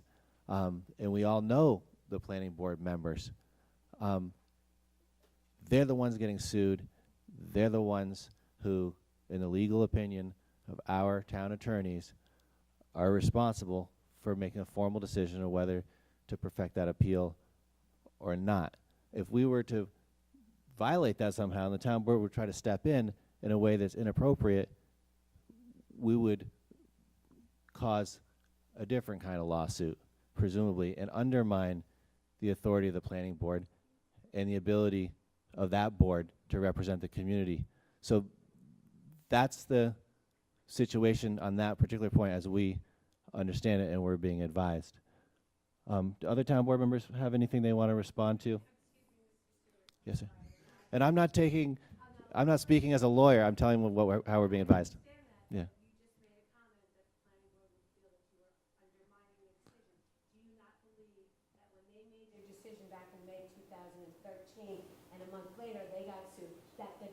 decision was taken out of their hands then. They should be mad that the decision they made in May 2013 was taken out of their hands. Other comments from town board members? No, I'm just, we could, obviously, there's going to be some clarifications, and it's a complex conversation, and some of this needs to happen offline, so. The public portion is over, number one. All right, we've sat here for the last almost 2 hours, listening to the public. This is how the process works. I've been here on the board for 15-plus years. I've been elected official for almost 19 years. And in terms of my own participation in youth sports, I've coached since I was 18 years old. I've coached baseball. I was a baseball guy. I played basketball since I was about 16. I've coached basketball for a lot of years. I've ref basketball for a lot of years. I'm not a soccer guy. Never was a soccer guy. But two of my sons played successfully soccer. I have 3 grandchildren playing it right now. They're playing for OMM. I'll put that up. When I got on the board, they didn't have all these fields. All you had veterans, Demiola. While I was on the board, we ended up putting in drainage into Demiola in order to make that field accessible to the number of kids who were playing soccer. Kennedy has been shaped up. Is it a great field? No, it's not a great field. My grandkids have played there. My sons have played there. One of my sons played baseball at Kennedy Reedy, but it's not anything like I played on in the Bronx. It's a far step up above that. What has happened in youth participation in a positive way in the years that I've been here is youth participation has exploded, all right, on all levels, all right? And again, I was somebody who was on teams that I was always like one of the bad guys on the team on the end of the bench. I believe in participation 100%. And that's why I pushed for the Orangetown Mighty Midget fields. I supported the Pearl River Little League fields when we ended up getting extra fields for them from Verizon. I got lights from them for the Pearl River Little League from money from the Rockland County Legislature, and I was on there. And at times, there were some people who accused me of doing this stuff for votes. I don't do it for votes. I do it because I believe in the participation, and I believe in OMM 100%. The one thing that I do see, and I've listened over the last week, is the fact that when OMM pushed for the fields, they didn't have travel. And there was definitely a need for travel to help the kids who are at the higher levels. All right. I also was involved in buddy ball when it first got started. Buddy ball, if you don't know anything about buddy ball, is tremendous, for the special handicapped young adults, the people we have. I'm on the venture board, and thank you, Esther. So one of the things you're doing is sometimes you're comparing apples and oranges here. I get the niche that Rockland Football Club has, all right? There are kids who are not at that top level that want to play travel soccer. I get it. My sons played travel baseball. They were not the greatest, but they played travel baseball, and I supported them playing travel baseball. All right? So I see the need for that. Somehow there has to be a compromise.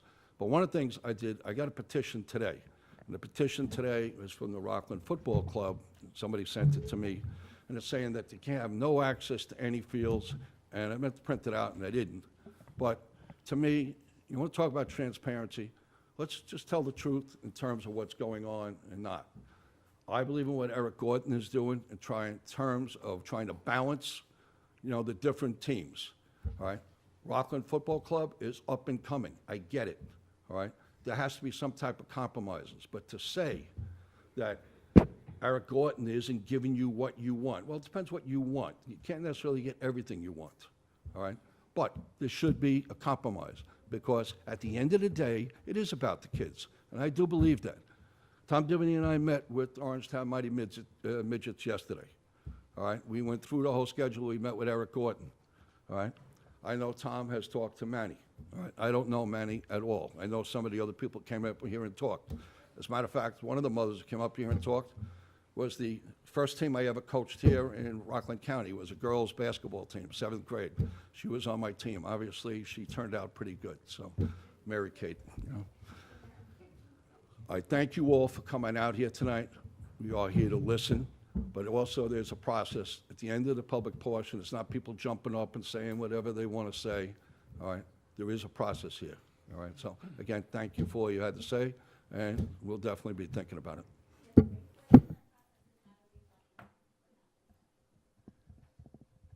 You can always call the supervisor's office, and we can follow up in that way. Tom? Sure. As Mr. Troy said, we have a good dilemma here. The youth activity in the town is astronomical, and that's what keeps it so great. Because not only are the kids busy doing something healthy, the parents are involved, and they're making friends and connecting with their neighbors. Some time back, my wife coached soccer. At the time, I was coaching CYO basketball and helping run the program at St. Aidan's. And the problem with facilities isn't really unique to today.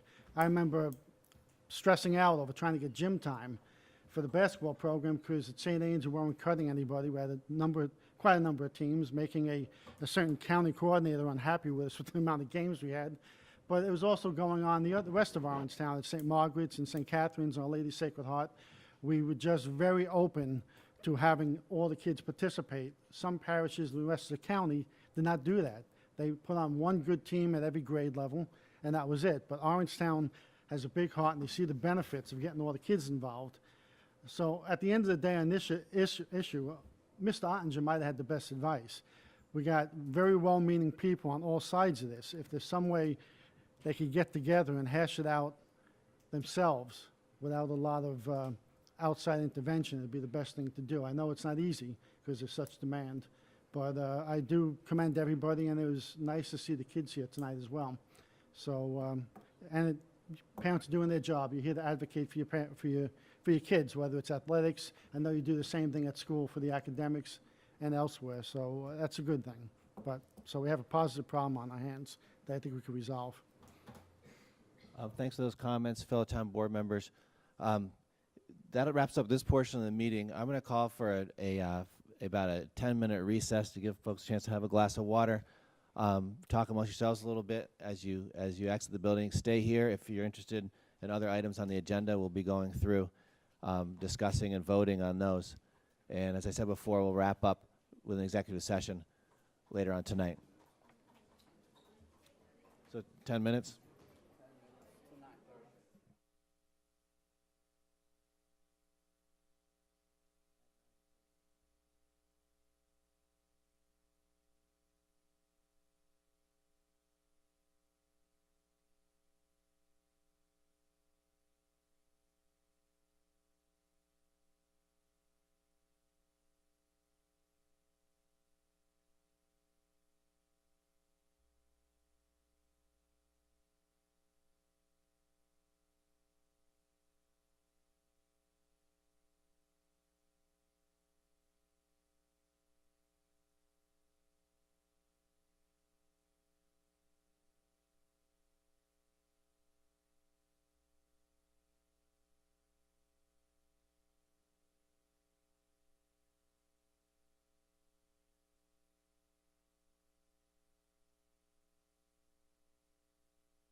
I don't know if we actually needed a motion for that, but I just made one. Okay. It's good to stick to the rules whenever possible. First item on the agenda has to do with budget process. I whittled it down substantially. The members of the board may or may not want to appoint a liaison. I believe items 2 and 3 met with support as help in the process a little bit in terms of budget presentations and so on. Would anybody like to make a motion to accept these resolutions as stated or to amend them in any particular way? All right, number 1, appointing 1 or 2 people to serve as a liaison throughout the budget process to enhance communication. Do I have a second on that motion? Yes. Not hearing a second, I'll move on to number 2. This is the scheduling of a special meeting of the town board for a facilities tour. I've listed out a bunch of weekend dates, and would like you to look at those dates and if possible, decide right now which one works for everybody. And I just want to mention, I think the duathlon, is that on October 12th, Tom? Do you know, in the morning on 12th? I'm trying to foresee any conflicts that might exist. Hold on. I think I got it here.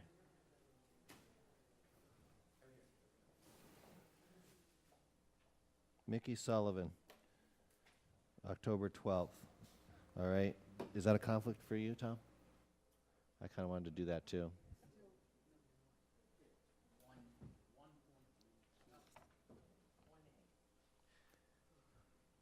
So on item number 2, for setting the facilities tour, do you want to strike out October 12th as an option since the duathlon's on that morning? I'm good for all 4 days. Okay. I mean, I am too, but I just want to ask that as a courtesy. Just tell me what works.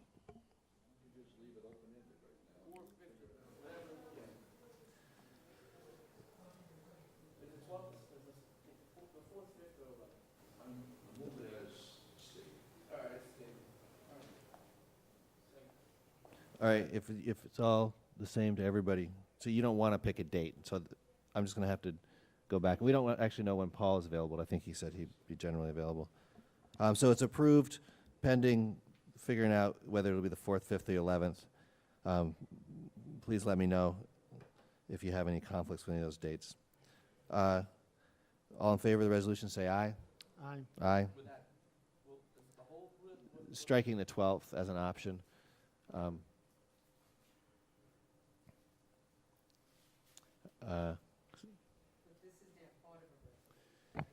We're up to, This is item 2. Are you looking at the same agenda I am? Because they're numbered 1, 2, 3 right, under town board, and then commencing under town attorney, it's number 4, and it goes on from there. This is.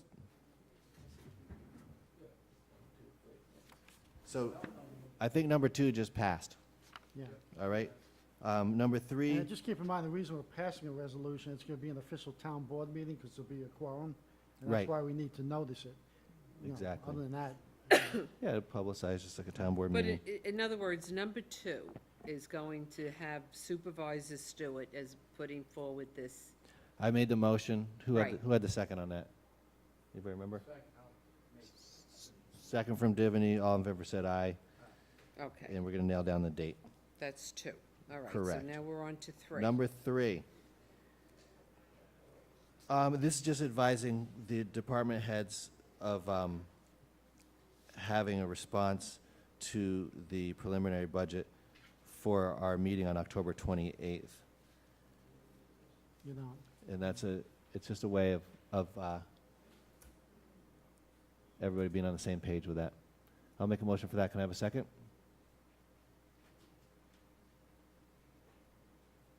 No second on that one? It's just part of doing your job as the supervisor. You're telling your department heads, I want a response back on the 28th. You don't need a resolution. All right, then just be aware that we'll have a series of presentations on that date. Number 4, this is, it has to do with South Summit Avenue and Tapan and some improvements in the traffic rules, which are described here through a half a dozen whereases and several resolves. It was put through workshop. Any questions, comments, or concerns related to this? I'll make a motion for acceptance of number 4. We got a second from Divany. All in favor, say aye. The ayes have it. That was from Tom Moore, I think. No, it was Divany second. And whatever. Number 5. This is the resolution about the dedication of Stevens Way. There was a minor edit on that from, I think, from Rob Magrino, and those wordings are different from the workshop agenda, and so I underlined them. I'll make a motion for this. Can I have a second, please? Second. From Divany. All in favor, say aye. aye. Then we have a couple items from fire districts having to do with their boundaries. Number 6. We gotta do it on a roll call, right? John, we're doing this on a roll call, right?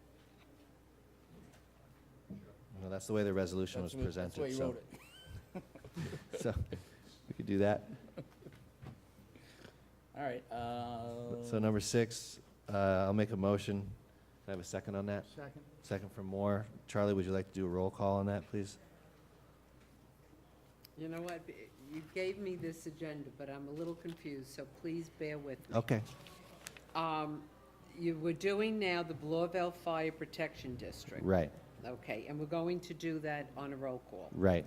Okay. West Nyack, Spark Hill is after that Right. one. The resolutions that I've gotten were Right. Blauvelt and Well, Spark. and Spark Hill. Well, it connects to West Nyack, but it's All right. West Nyack's somebody else. We're doing it on roll call?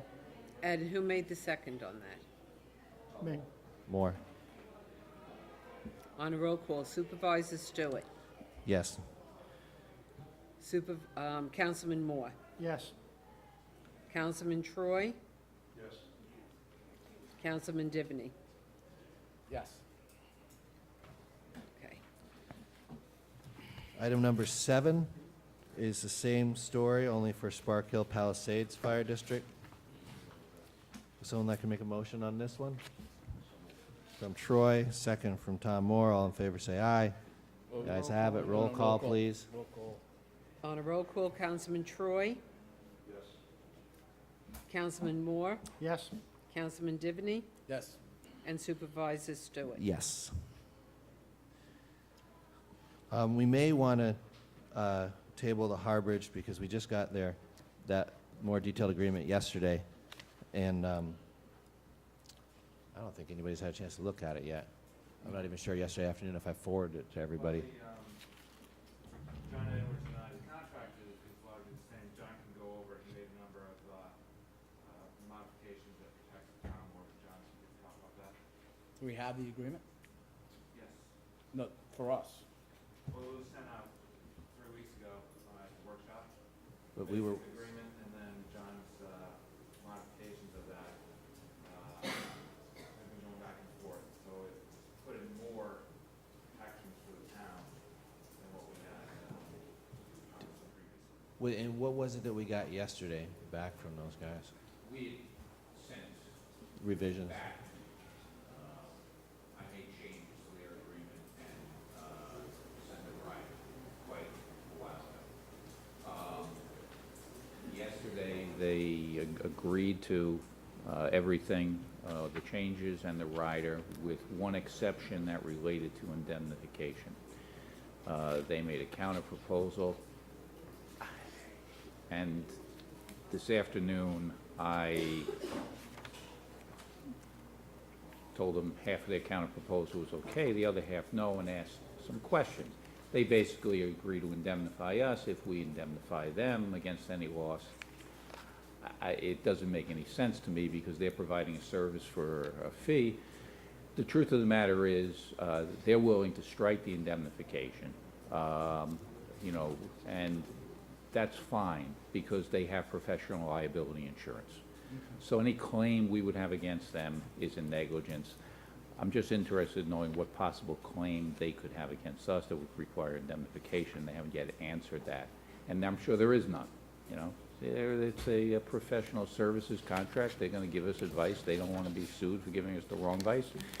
And they have insurance to protect them. So whatever answer they give back, we'll either agree to strike the indemnification, live with the insurance that they have, or they give us a straight indemnification, 6 to 1, half dozen the other. So the agreement is ready to be voted on. And I think you have a time issue ultimately, because I don't know when the analysis has to be done in order to allow you to. I'll move it. You have a motion from Divany, second from Troy. Based on file of John Edwards. All in favor, say aye. Aye. The ayes have it. Thanks for your work on that, John and Jeff. Number 9, this is the cast iron curb inlet bid rejection from the Highway Department. Can I have a motion on that one, please? Moved. Move for more, second. Troy? All in favor, say aye. The ayes have it. All right, there's a few showmobile event supports. Number 10 is Sons of Italy. I'll move 10 and 11 to be approved. Sons of Italy and St. Thomas Aquinas. All right, we're combining 10 and 11. I'll second that. All in favor, say aye. Aye. Number 12, you with us, Charlie? All right. Right, Okay. you just you confused me with the number. I thought I might have. Yeah. So 10 and 11. That's all right, which I have it now. Everybody's got the same agenda. So 10 and 11, Showmobile Sons of Italy, Showmobile St. Thomas Aquinas have both been approved by the town board. Number 12 is a fee waiver for the Showmobile for St. Thomas Aquinas. There's a attached little agreement that Eric worked out with the college involving access to their air-conditioned areas for summer camp. And we got a motion from Troy, second from Moore. All in favor, say aye. Aye. Got it? Okay. By the way, Eric, I don't forget to say this. I saw some great positive emails about the summer program. Kudos to you and your staff and for pulling off a wonderful summer with a lot of really happy kids and happy parents.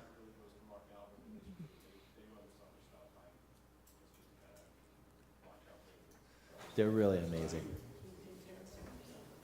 They're really, please communicate our appreciation. Great guy over here. Yes.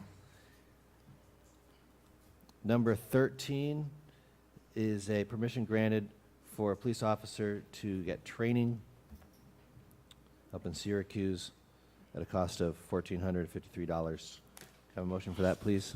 Move. Move from Divany, second over here. Second. More, all in favor, say aye. Aye. Number 14 is the Narcan training. This is the little dose through the nose that can bring people back to life from a narcotics overdose.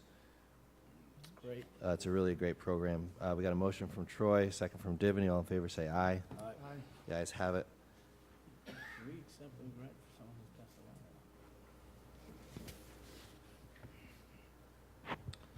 away. And the paramedics are doing that training. Number 15. You want to skip 15? All right.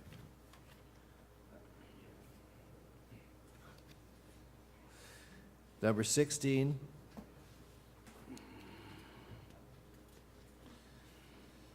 Is the base proportion adjustment math from Brian Kenny. A motion from Moore. Have a second? From Troy. All in favor, say aye.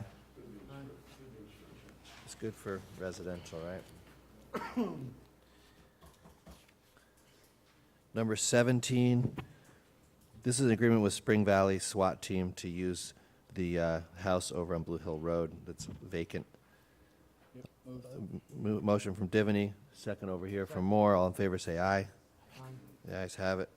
I wonder if we could rent that place out for movie making, Charlie. Anybody ever asked you to make movies in there? Oh, I take them all over, believe me. Do you? Nothing goes, no stones. Nobody wants to film in there? What were they filming at Quick Stop Deli the other day? I couldn't get a sandwich. That was Nicole Kidman. That was it? Thanks, Nicole. What's that? And the Italian, No, and, the whole Quick Stop Deli was closed down at 8 o'clock. and he was happy to do so. They were I'm making. sure he was. They were selling a lot of sandwiches. And the Italian Society across the street, they Oh, also there use was tons of people in that street. good business for the people of the town and good business for the No, I agree. tax. All right, we have. It'd just be great if we could get that Blue Hill house, because the town would get the money that way. We got 19. No, we're on number 18, actually. We didn't do that. Oh, you're We right. did 17, which is a SWAT team. Number 18 is the CTR NY payroll software and hand scanner clocks. There was a couple of details that were still coming in last time we had this discussion, but we were advised to put it together. Yeah, maybe not quite $1 million.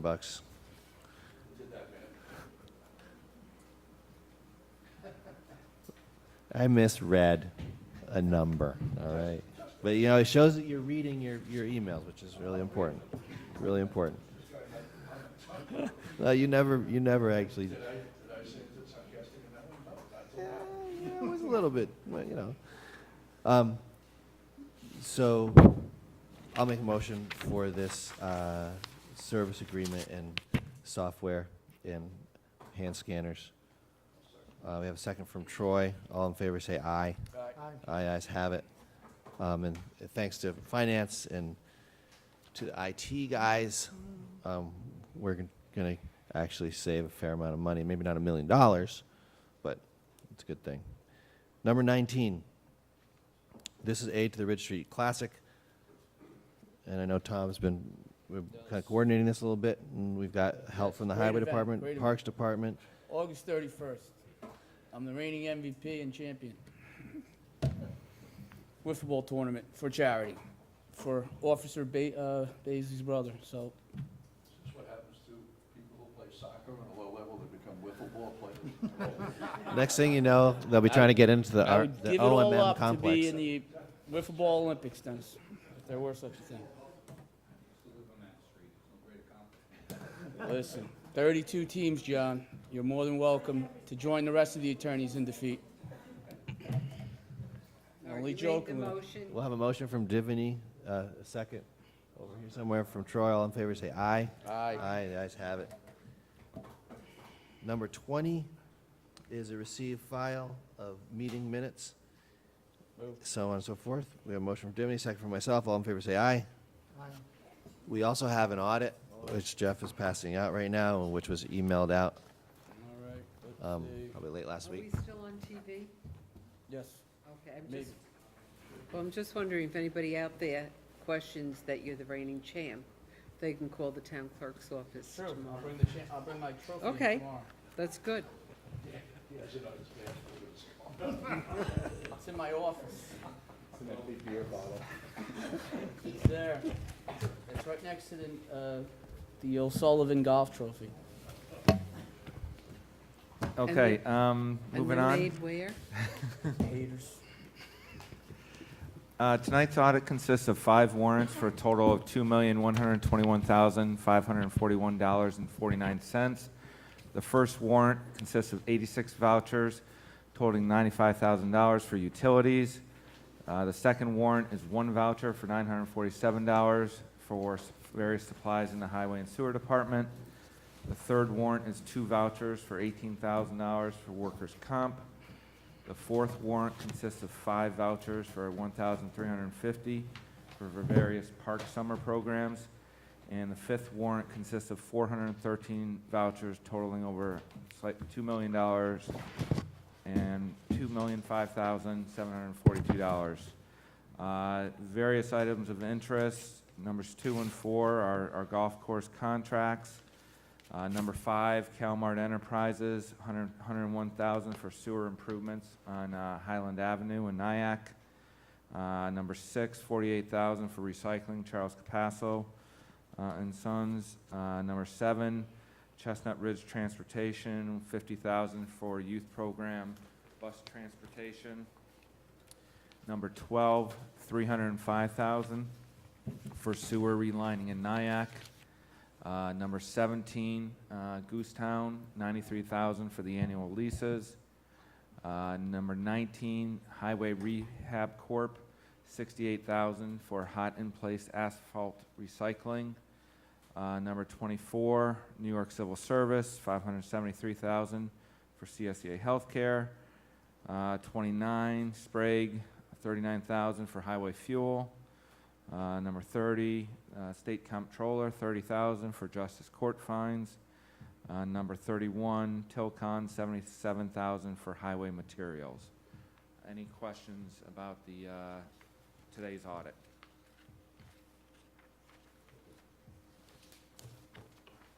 Just to update the board, we did successfully place the bond. We got a fantastic rate of 1.77%.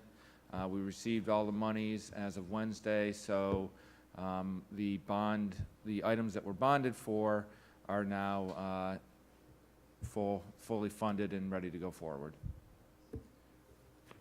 Just a note on that, it's going to affect what we bond for a little bit, because we did get a commitment for 150 grand for the Oak Tree Sidewalk project from Senator Carlucci. Yes, And we did get, from before, from Carlucci, we got the $250,000 for the sludge press at the sewer treatment plant.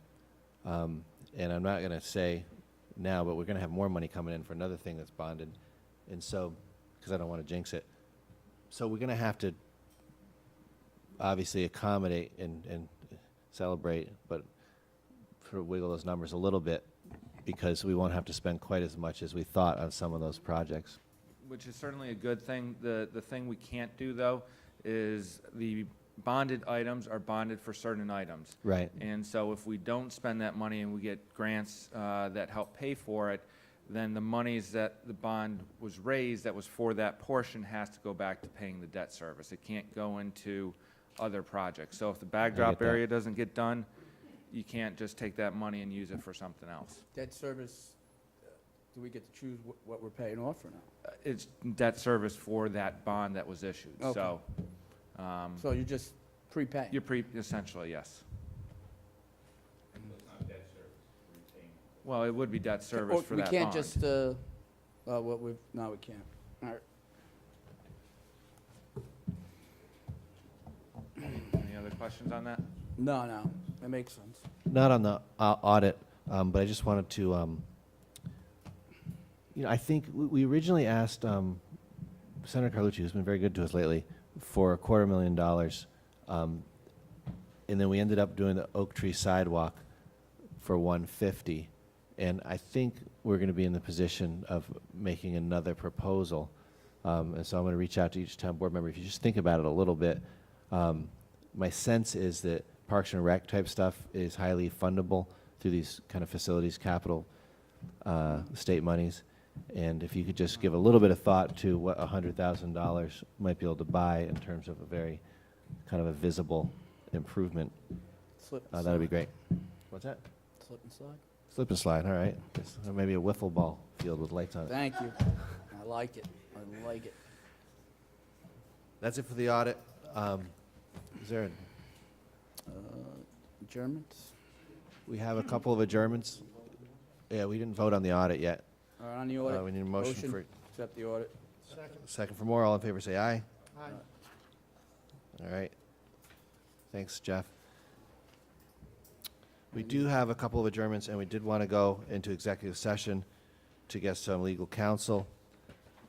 I just passed out some obituaries for Mr. Foodie and Miss Howell Leiper, and I know that these are pretty well-known individuals in town. I sat next to Mr. Foodie for several years on a planning board, and he was a very gentlemanly guy, and he will be missed. I have an addition to it. Catherine Dooley, D-O-O-L-E-Y, Pearl River.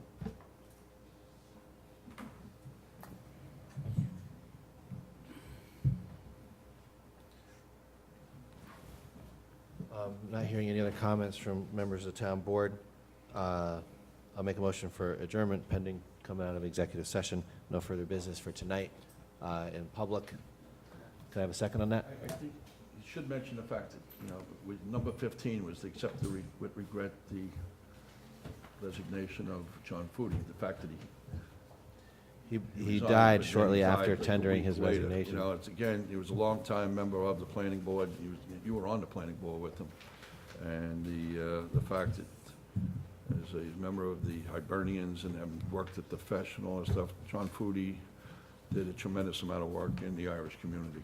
And was very, very valuable man, and very nice man, too. So. And the other person is a World War II veteran, which is very impressive, in the United States Navy. So.